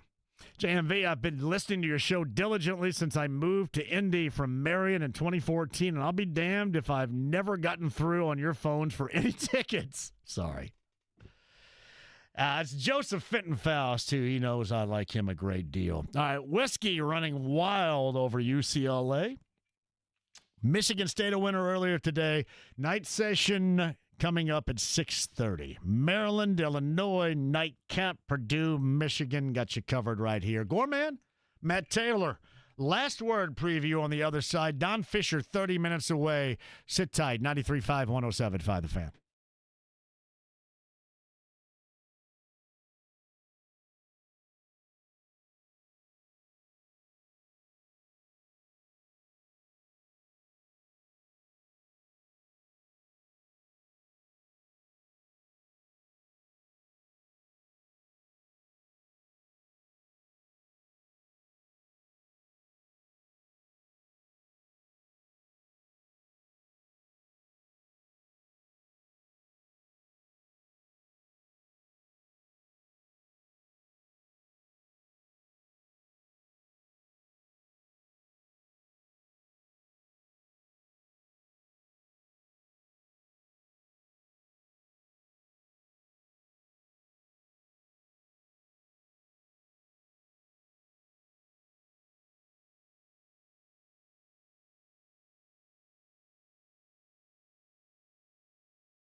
Idiot in the dictionary. You know what you'll find?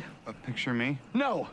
The definition of the word idiot, which you f***ing are. 93.5 and 107.5. The Fan. Ah, man, we cannot have that level of meanness-sounding activity on this show in the 5 o'clock hour. A glorious Friday. Thank you all for joining us. James, are you under the impression this is hairband?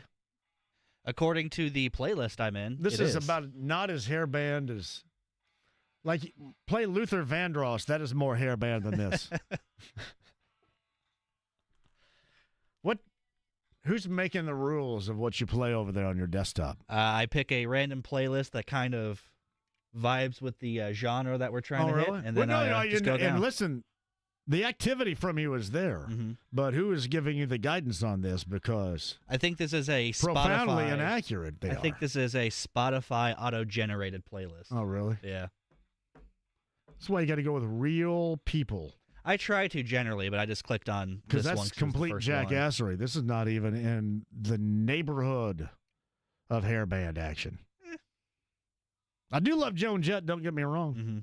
Don Fisher, bottom of the hour on the Andy Moore Automotive Group hotline. These guys are going to be with you at 6 o'clock. So we've got 30 minutes of incredible Colts free agency content tonight on The Last Word. The Gorman and the voice of the Colts, Matt Taylor, join right now. Hello, fellas. What's up, John? How are you? I have to dictate terms on what people believe songs and genres are because we're just all screwed up here, boys. You guys buy that? John. Yeah, I appreciate the wait for 12, 13 minutes on the line while you talked about Joan Jett being a hairband. Yeah. Let's do that again. I figured you'd be pissy about that, yeah. Well, I mean, geez, OP, you got a show coming up here. Yeah, the godmother of punk does not qualify as hairband, I don't think. Yeah, exactly. It's not even close. Fellas, what are we talking about today? Free agency? What you got, Jeff? He's over there Googling what free agency is, I think. No, we're talking heavy moves by the Colts and kind of a shift in mindset in terms of free agency. Busy first week and a lot of moves. I think the Colts have turned some weaknesses from years past into strengths, at least on paper. So we're going to break it all down with Cameron Bynum and Charvarius Ward and what the quarterback competition means now with Daniel Jones and Anthony Richardson. So it's going to be fun. A lot to talk about in a short amount of time with all the moves the Colts have made in 4 or 5 days here. And moves, John, that are not familiar in this land with Chris Ballard around free agency. How did Chris wake up, Gorman? Did you wake him up? I had nothing to do with it. No, they wanted to get this football team better, and he said, "Hey, I haven't done this in the past, no." But his plan, and he's talked about it. He likes to reward his own guys, and he's done that contractually through his regime here. And this is one of those years where he dips out and says, "Okay, we got." Yeah, your microphone sounds faulty right there, Matt. Are you still with us? Yeah, that's me. I'm playing with it. Go ahead, Jeffrey. Sorry about that. No, it's just, the quarterback position obviously is the biggest question mark going into training camp. But, around, there's a lot of great players still on this team, John. You know that. And I'm saying, like Matt Taylor has said for a long time, okay, if you go back to last season and you break it down, I mean, this is close to a playoff team. Obviously, you want a little bit more than what the Colts gave you at the end of the year. But with solid, consistent quarterback play and completing the football and having a good completion percentage, which Anthony Richardson's working on this year, this is a playoff team. So I'm saying that to preface it by saying there's still a lot of good players on this football team after the disappointing last year that they have. And Chris Ballard is saying, hey, I need to take advantage of this. I'm, paying our potential starting quarterback not a lot right now. Brought in a, experienced backup as of right now, backup who's in competition for that starting role. I love the moves that he's doing, and I'm going to go one more, John. Okay. I'm not putting words in Chris Ballard's mouth, but if he's doing this now, we've seen him shake and bake a little bit on draft night. We saw what he did with DeForest Buckner a few years back to get him under contract and sitting at that 14 mark. You know what I mean? The good football players are there, but you could be in purgatory as far as team needs go. So I'm just saying, we've seen Ballard go crazy in free agency.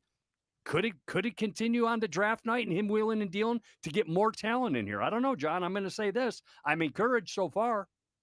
Well, and you know what? It's all about... Matt, we have to remember, it's all about the encouragement that we provide Gorman. Yes, yeah. We need that daily boost. Thank you, boys. No question about Appreciate that. We have to lift up others. Yeah. As I always say, John, and these guys in this room, they know the deal. Casey Vallier's in here, Jeffrey Gorman's in here, and I've said this to you plenty of times. All right, there's two types of people in this world, guys. There are chargers and there are drainers. Oh, and boy. which are you, Yeah. right? When you walk into a room, are you a charger? Are you a beacon of light? Are you someone that brings the energy, that lifts other people up? Or are you a drainer on the other end of the battery? Do you suck out the energy? Do you bring everybody down? Do you bog down the vibe, right? Look yourself in the mirror tonight. Are you a charger or a drainer? We need more Yes, chargers. we All do. right, let's go. The world needs more of that too. But hey, I need to revamp after this one because he sucks the life out of me every time I'm on the air with him, Matt. But, speaking of surround Charger. yourself with chargers. How about Mooney? It's one thing when he met love with the Mooney. media. Mooney was so good, guys, on this show. Yeah, and it had nothing to do with football. It had everything to do with attitude, perseverance, and just an incredible conversation we had yesterday. yeah, for sure, man. That's a good football player. You saw him in 23 at the top of his game. Yeah. Tragedy strikes in 24. And John, you're a parent. I'm not a parent. Matt is. Casey is. You know what that kid went through. When you have to bury one of your children, you know what I mean. That's not only going to suck the life out of you and the years out of you. It's going to make you numb to a certain degree. And this young man had to go play the most violent sport, on earth, 17 weeks and beyond with playoffs. So last year, tough year for him. Coming back and recharging, and time heals all wounds. I know it'll never heal completely for what he lost, but we're getting a player that's back and saying, hey, I'm focused and I needed to get out of San Francisco, like he said to you yesterday on the thing, and start this thing over. We got a good one in Mooney Ward. Yeah, and what I like most about it too, John, just sticking with football, is that last year obviously was a year and a season that was marred by personal family tragedy. Yeah. But this is a premier corner still. He's been at the top of his game now for the last 3-4 seasons, and when it comes to the Colts defense, this guy can press, he can tackle, he can play off the ball, he can travel with the best receivers in the game. That's what I think the Colts will use him as this season. I mean, I think Lou Anarumo, I think he kind of let the cat out of the bag yesterday. Lou Anarumo's already told him that he plans to use him in press coverage and, travel with the opposition's top receiver. And where have the Colts struggled the last couple of years in the secondary? It's letting the other team's best player and opposing quarterbacks get into a groove, and the other team's top dogs, having big games against them. I mean, just last year you had Justin Jefferson and Malik Neighbors and Brian Thomas had 2 big games against the Colts. I mean, all of those guys racked up more than 100 yards each against the Colts last season. And you knew going into the game, you had to stop those guys, and they still, had big games and beat the Colts in a lot of instances. So that's what I'm excited about potentially, is having somebody that can make the other team's offense play left-handed, if you will. So Matt Taylor right there, the voice of the Colts, the Gorman, Colts Radio Network, the last word coming up at the top of the hour. That is at 6 o'clock. Hey, by the way, I was going to ask both of you guys this. Is traveling with a receiver a new word for covering one? I like it, whatever it is. Is that new, or am I just kind of late to the party? Yeah. It's like, follow the guy or shadow the guy, blanket him. Traveling. It's traveling with the other team's best receiver. Could have used a traveler with Rome Odunze. Could have used a traveler with Nico Collins. Don't you think that sounds awkward? And because obviously we love basketball in this state, it's kind of weird, kind of mixing things a little bit. Yeah. Would you agree? We don't know what a travel is in basketball anymore, anyways, in the NBA. So you might as well just lump it into the NFL. Did Anarumo bring the traveling reference? I think maybe I did that, but he said yesterday, I mean, Charvarius Ward in his press conference did say that he's gonna, follow, in this case, the other team's best receiver. Now, he may not do that exclusively, but he's done that before in the past, and I'm sure that was a big feather in his cap, and a big reason why the Colts wanted him to come join the team in free agency. So I'm all for it, because you just can't have, as Jeffrey said, I mean, if you go back the last 2-3 years, I mean, it's just a laundry list of top receivers that just either have their best game or a career game or their second best game of the season against the Colts, and that just can't happen going forward. Gorman, are you adding something there or just grunting? I mean, I gave you a I gotta do Sounds like Marge Shot. Oh, it's like Malik Neighbors. Sling Blade. Marge Shot. Boy, like you shouldn't be cussing like a shrimp. I was going to ask you, fellas, you probably will have a little bit of discussion on this at 6 o'clock on the last word. Corey Ballantyne today, backup cornerback brought in defensively. Did you guys know the stats on Corey and his career so far? He's been around. Yeah, he's been around. He's been a journeyman here and had a few bright spots in his career. He's a big body. I like that. Obviously, the defensive backs here are all big bodies. No more Jason Davids for all you Colts diehards out there who remember the small cornerback Jason David. But he's a giant. He's one of those guys, and I love it. Competition and depth especially because, nicks and bumps and bruises take their toll on these guys. And, John, we need some depth, whether it's at the running back position with Khalil Herbert getting signed or whether it's with outside, a free agent like the kid is from Green Bay. He's been around and played a lot of football. And what I like about both of those guys I'm talking about is they haven't played a lot of football in the last couple of years, especially Herbert. He only had like 14 carries between two teams last year. So he's shown that he can do it. And I think he's in a good spot to back up Jonathan Taylor. And, back to kind of round up this thing, I like it. We haven't been used to talking about stuff at this time of year, just talking about signing our own. And Chris Ballard started this free agent frenzy and really acted upon it. Yeah, I mean, Ballantyne's a guy. He played 15 games last year with the Packers, John. And I think he probably, realistically on paper projects as a special teamer here with the Colts. And that's important because Grant Stewart left the team this week reportedly in free agency, joining with the Lions. You did bring back Ashton Dulin, so that's good, but you do need more core special teams guys. So he's been around, as Jeffrey said. He's played with the Giants, Jets, Lions, Atlanta, Packers, now with the Colts. But he can play. He started some games, but I think as of right now, at least in terms of the depth chart here in March, whatever, he probably projects more as a teams guy, and that will contribute in the third phase of the game. Hey, guys, Montego Bay, Jamaica is where he was born. Did you know where he attended college? Went to Washburn. Yes. Division II guy. And how about this one? Not to one-up you, but Casey Valier, who does a fantastic job always with our research, he pulls this nugget up today on Corey Ballantyne, one of only 3 Division II players ever to be selected to the Senior Bowl roster. So very, very credentialed guy, if you will. He's also a track star. He was a track star at Washburn, but Division II superstar, now getting it done, multi-contracts in the NFL. Do you know what the nickname of Washburn is? And you should, because there's a player that you may recollect with the Colts that was a member of Washburn in the day. Oh, Jeffrey, help me out here. I'm drawing a blank. Washburn. Give us a hint. Give us an era. Wait. Kashawn Hogan.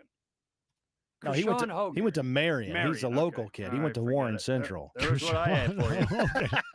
That's what I gave. Pierre Desir. Was at Washburn. I don't think that's accurate. Is it not? I'm going to throw the challenge flag. Please on that don't one. be accurate on this. Please. Is that right? Listen, he played college football, Pierre Desir, Lindenwood, and Washburn for the Ichabods. All right, so I knew he went to Lindenwood. I didn't know he transferred from Washburn. All right. Well, see, if you don't have that information, then what the hell good use to any of you guys are right there. All right?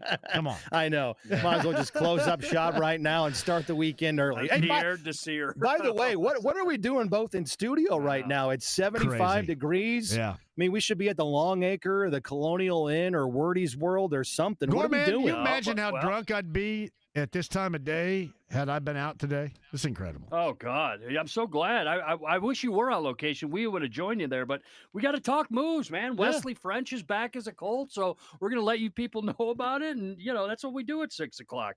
Going to give you the update. Listen, I need to change gears. This has been crawling. Well, it is your show, so go ahead. I'm just saying.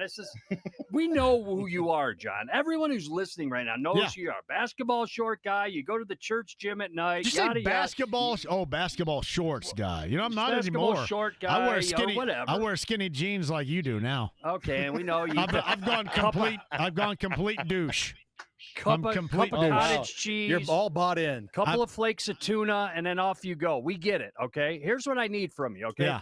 you do your golf outing every August or something? You raise funds down south or something like that, which is great, but we need more, okay? And your listeners need more, John, because we know what you do. You go on location most Fridays, you bring the pretty ladies from the TV around you, you're playing this and that for 3 hours, and then you go home and shoot, and then the next day you shoot, and then you come back on the air. So we need something different to shake this thing up. And in the summer, I got the great idea for you. Okay. Jimmy Mad Dog Matus, who was one of the great voices in radio here in Indianapolis. Legend. How you doing? What's up? Okay, there he is, right there.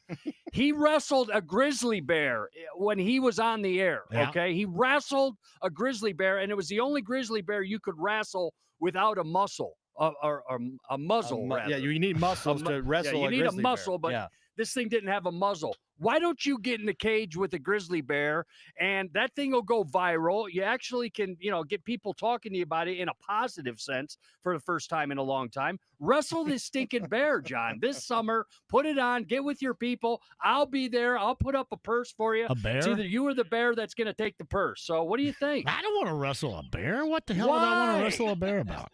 Well, you go in, you wrestle a bear, give the people the freak show that they want, and, it adds a little flavor to your calendar a little bit.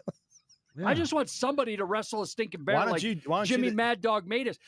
This guy's he's on every day. Everybody knows him. He'd be the perfect guy. I know, to go but why up don't there. you guys tag team it? 2-on-1 on the bear. I got a thing with bears. I ain't stepping in a ring with them. No, I don't don't trust know them. That's the pot calling the kettle I know. black. I don't right? trust them. I don't trust them. I do But not I think know it'd be about good that. television, John. Yeah. They used to do stuff like that, just like donkey basketball. Don't forget, we talked about that. I years love ago, donkey basketball. too. Yeah, donkey basketball. I That's used a to talk to thing. Billy Keller. I once watched Billy Keller on the back of a donkey at Eastern Green High School. In the gym with hay everywhere Shot a on couple the floor. of Remember? jump shots and took a dump at half court a couple of different times. That's it. Right there. That's it. That actually happened, folks. They played donkey basketball in a high school gym with burrows everywhere, 5-on-5. Yeah, true story right there. Scuffing up the floor and taking dumps on the floor and everything. Yeah, and then a fish fry afterwards. Let's go. Hey, it's for the kids, man. It's for the kids. You got it. Hey, the last word, fellas, coming up tonight at 6 o'clock. We got everything for I everybody. promise we won't be this bad at 6 o'clock. No, it's all good, man. I like this. This is what we'd be doing if we were out anyway. We just happen to both be in studio. There's no doubt. No doubt about it. Yeah, but I mean, it's 75 degrees right now. We're in a prison cell here in studio. Oh, what happened? I'm sure you feel the same way. You got run out of Tom's Watch Bar, eh? Yeah, kind of. Is that what happened? They run you run out? Yeah. Jeez, man. Kind of. Hey, by the way, we are in Carmel on Tuesday with Moyer Fine Jewelers at the Goat in Carmel. You guys ever been to the Goat in Carmel? What is the Goat in Carmel? The Goat's at the bar in Carmel. Oh, it's called the Goat. I The thought you Goat. were going, it's like, okay. No. I get it now. The Goat. Hey, by the way, too, if you guys enter around downtown tonight, here's something else I want you to watch for. You have Purdue and Michigan, right? So you know that all of Eastern Greene County is going to be up in the house later on tonight. So make sure you get out and about and see if you can identify those that made the trip up the Redneck Audubon to watch Dusty May coach tonight. I did that last Saturday, as you know, and it was like the second or third time I've made that trip between Bloomington and Evansville.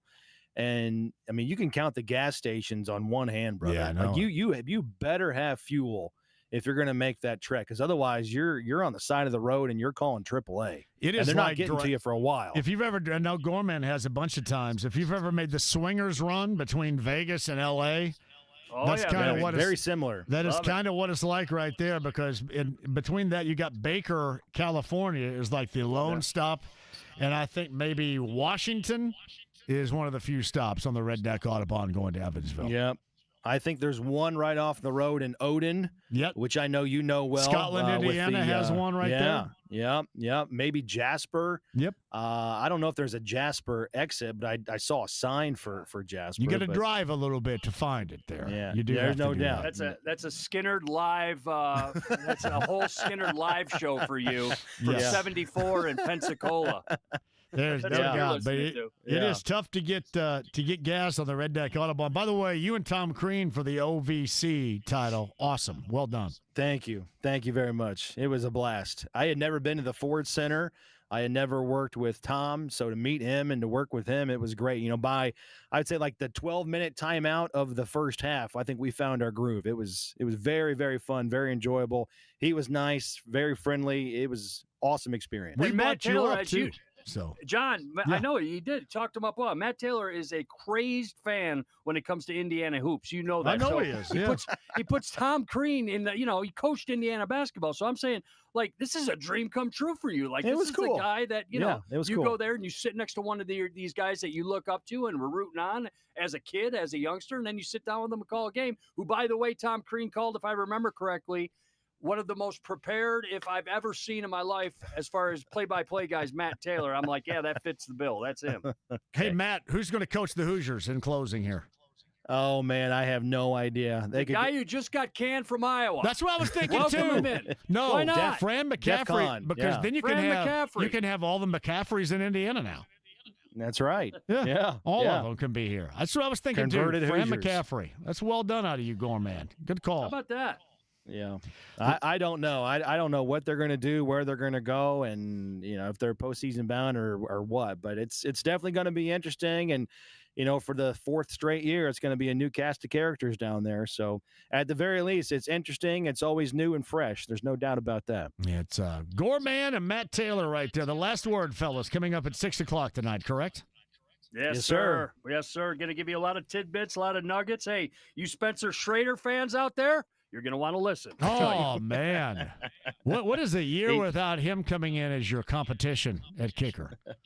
Saying you need a leg, John. The kid don't miss either. Man. All right, guys, 6:00, the last word. I appreciate you guys going live tonight. Let me bail, too. Thank you. Thank you, John. Have a great weekend. You got it. It's Matt Taylor and the Gorman. The last word coming up at the top of the hour. A bit of a preview right there. So I had mentioned the IU coaching search, the IU bubble watch, and that. Don Fisher, voice of the Hoosiers. You guys ready? He's going to join us coming up next. Sit tight. Tickets to give away as well. 93.5, 107.5 The Fan.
The Ride with JMV. And the beat goes on, yeah. And the beat goes on. 93.5 and 107.5. The Fan. Last word, top of the hour. 30 minutes of Colts content, free agency.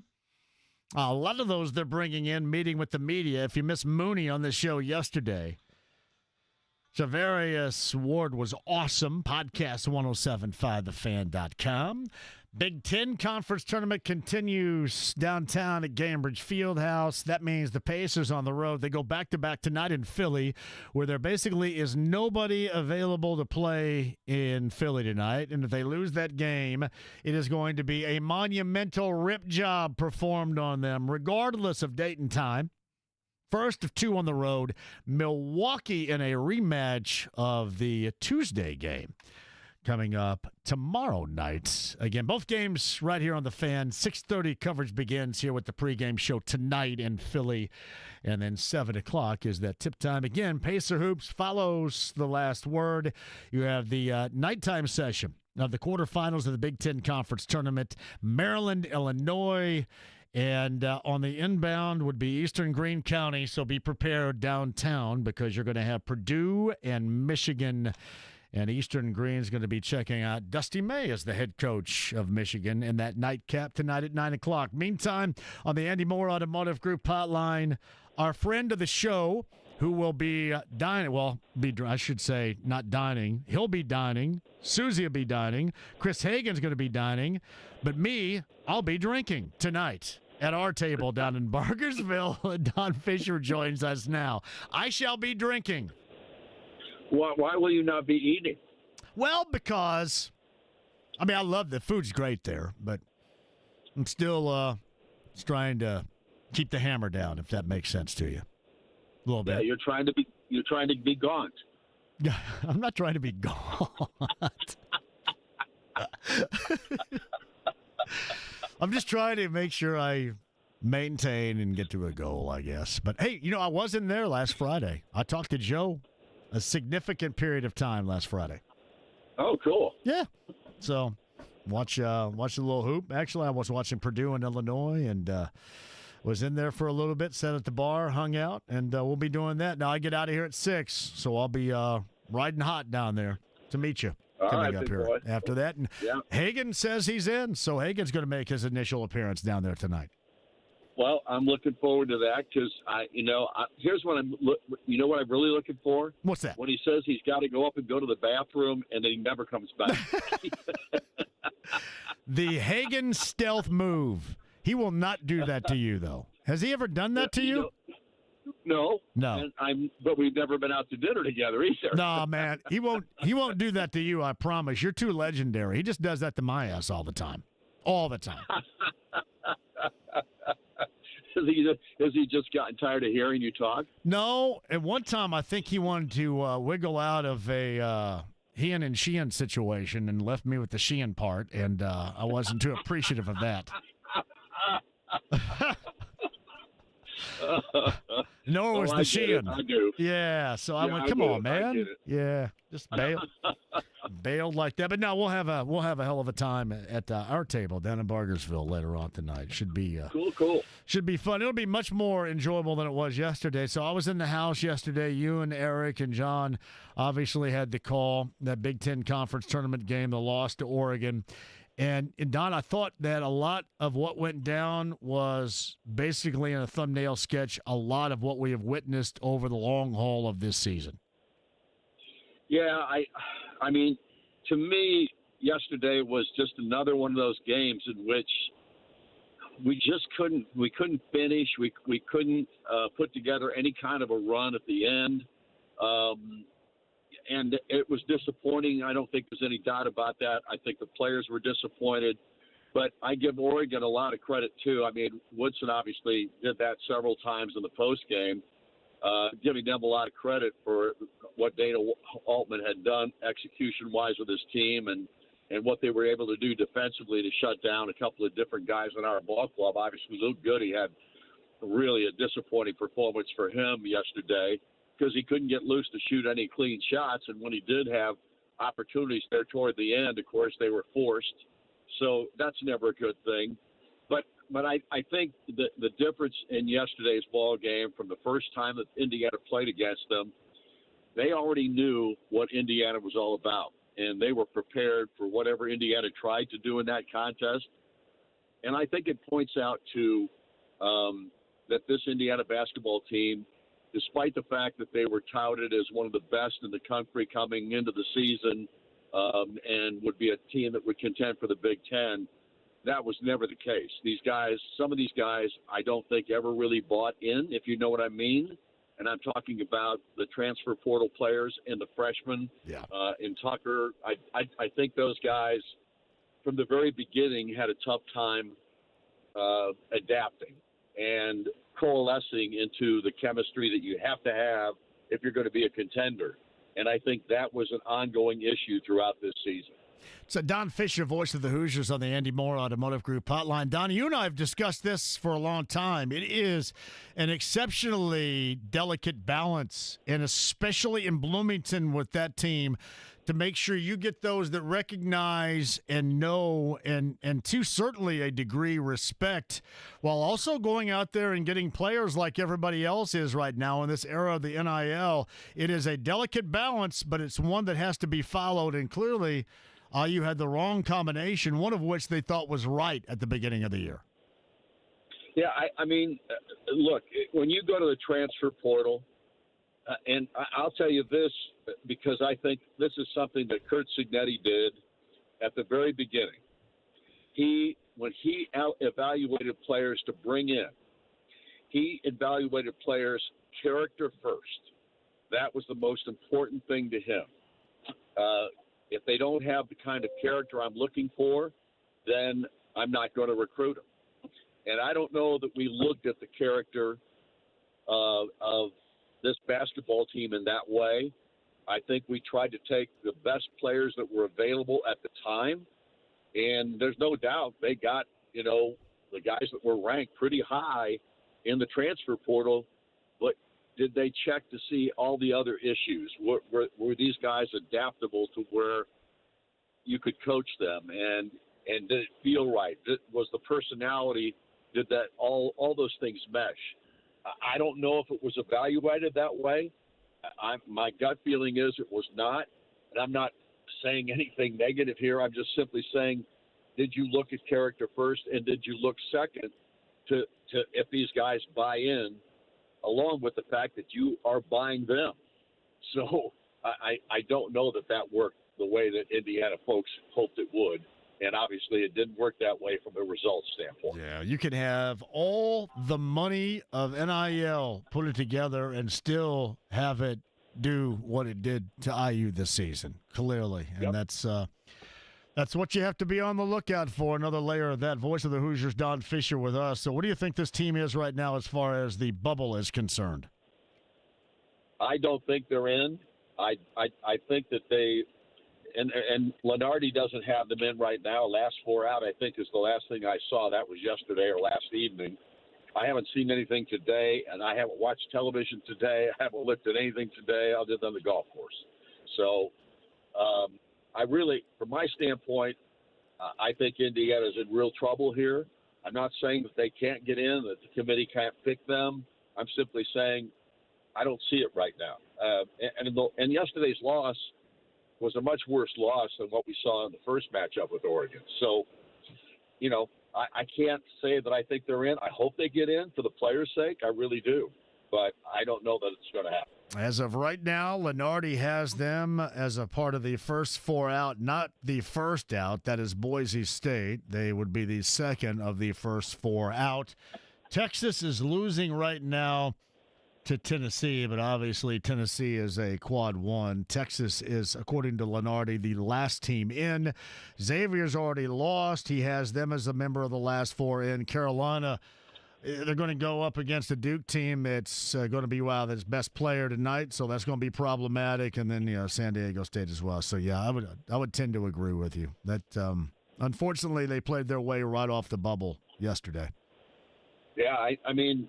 Well, I said going into the broadcast yesterday that this was a really big ball game for Indiana. If they won it, there was no doubt that they would be in the NCAA tournament.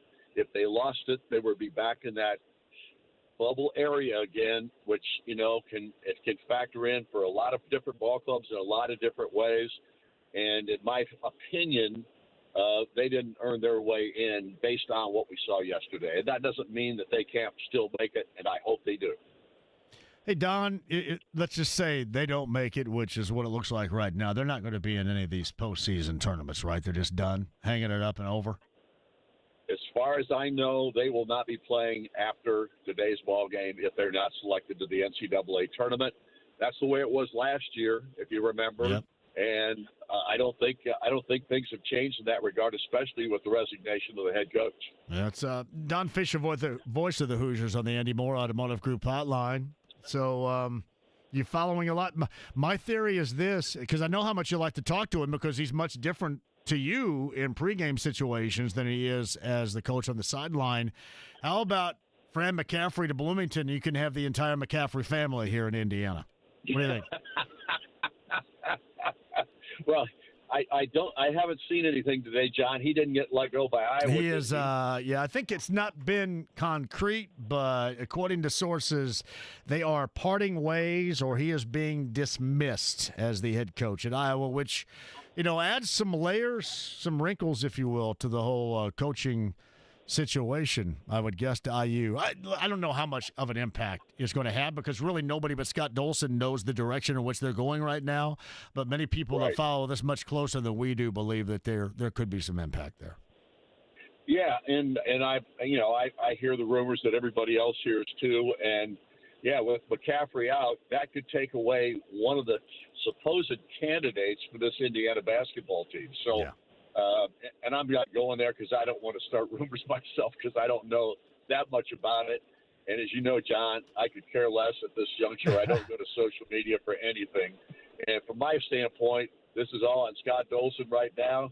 And I hope my friend makes the right choice because I think it's critical to this program. Yeah, and Don references the rumor regarding Drake's Ben McCollum. And then it's interesting enough, Darian DeVries, who's the head coach, year number 1 at West Virginia, used to be at Drake, and he's a guy that has been mentioned to take over in Iowa City as well. So a couple of dynamics at work right there for sure. And listen, Don, I would tend to agree. We're all just kind of throwing darts at a dartboard here if we were really talking about it because there would be one dude right now that would know. That's it. Yeah, that's exactly right. You're going to hear all kinds of things here in the next. And here's the other thing. Right now, there are some guys out there that are done with their seasons. If Indiana wanted to look at them, I mean, in my opinion, they both should be looked at. 2 guys out of the Big Ten, or 1 guy out of the Big Ten, and 1 guy that just left the Big Ten a couple of years ago, and that's Micah Shrewsbury and Chris Collins. I think both those guys are tremendously good basketball coaches. I think either one would be terrific at Indiana, but that's just my opinion. Chris Collins has done more with less than anybody in this league for the last several years. And Micah Shrewsbury was phenomenal at Penn State in his 2 years there. I thought he did a phenomenal job, and Notre Dame's done as far as play is concerned. So I'd be talking to those two guys initially just to say, look, we're interested. Are you? Yeah, those that are still playing right now, one would certainly be Brad Brownell at Clemson, who's from Evansville and has done a great job with the Clemson program. I think you got at least a fan base, if it matters. Seems split at best on him. And Greg McDermott's another name. Don, I've always been a big fan of his and what he has done over the years, certainly at Creighton, and Creighton's still in the Big East Conference tournament and the semifinals coming up later on tonight. So a couple of other names that have been floating around. Yeah, and I love Greg McDermott too. I think he's a really good basketball coach. He's got one thing going against him. He's 61 or going to be 61 years old. Right. And do you want somebody of that age at this point, especially after we're just dealing with somebody of that age that just had the program? Man, Don, that's only 5 years older than me. What are you trying to say here, buddy? Come on. I'm just saying. Is it the long haul that you're looking for? You know what I mean? Oh, I know it. I know. I'm trying to turn back the clock right now. That's why I'm just going to go cocktail it up with you guys tonight.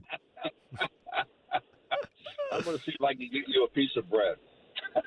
I haven't had a piece of bread. This is true story. I have not had a piece of bread since June the 23rd. Wow. And it was a Jimmy John's piece of bread. And I said, at the moment, no more bread. That's it. I through this winter that I've gone through, I probably don't need to eat any bread for about 3 months either. That golf game, man. I know you're a swing. Were you at Legends today? I was. Yeah. We love Ted Bishop. What a stud. Yep, I was. He was at the tournament, I think. Yeah, he was. Yeah, I think he's been there for every session so far. He's been a fixture at the tournament. Exactly. So, yeah. All right. He got free tickets. That's how you can tell. He's been to every session. No, he said, this is a bucket list thing for me. He says, this has been a bucket list for me. And he says, this is the year I'm going to do it. And so he's doing it. And I love it. All right. Clear your schedule because Hagan and I are on the way to Bargersville to celebrate. All right. Well, Susie will be with me. So I love it. We'll have a foursome. Oh. All right. That's a hell of a way to end this show, Don. Well done right there. Hey, it's a golf reference. I know it is. But, not the first thing anybody listening to this show is going to think about, Don. But, yes, okay. See you in a bit. You got it, buddy. Don Fisher, voice of the Hoosiers on the Andy Moore Automotive Group hotline. I am on the way to the foursome down in Bargersville at our table. Quick break, we'll come back. Tickets to give away, final time, last word, top of the hour. Busy weekend. JMV takeover tomorrow night. We are going to have a blast. Be prepared. Final time with you next.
Boy, boy. 93.5 and 107.5. The Fan. All right, Pantera tickets number 9-239-1070 right now. You can win. Fulton has been on hold. James, give me Fulton really quick. Hello, Fulton. Hello, John. How are you? Fulton, we got under a minute. You got to go quick. Yeah, I have my sectionals coming up next Saturday. Okay, buddy. Well, we're rooting for you. We wonder if you'd like to come. Where is it Saturday? It's going to be at Chapel Hill, Okay. 7th and 8th Street Center in Indianapolis. You got it, buddy. Well, keep me updated on that, and make sure you give me a request call tomorrow, okay?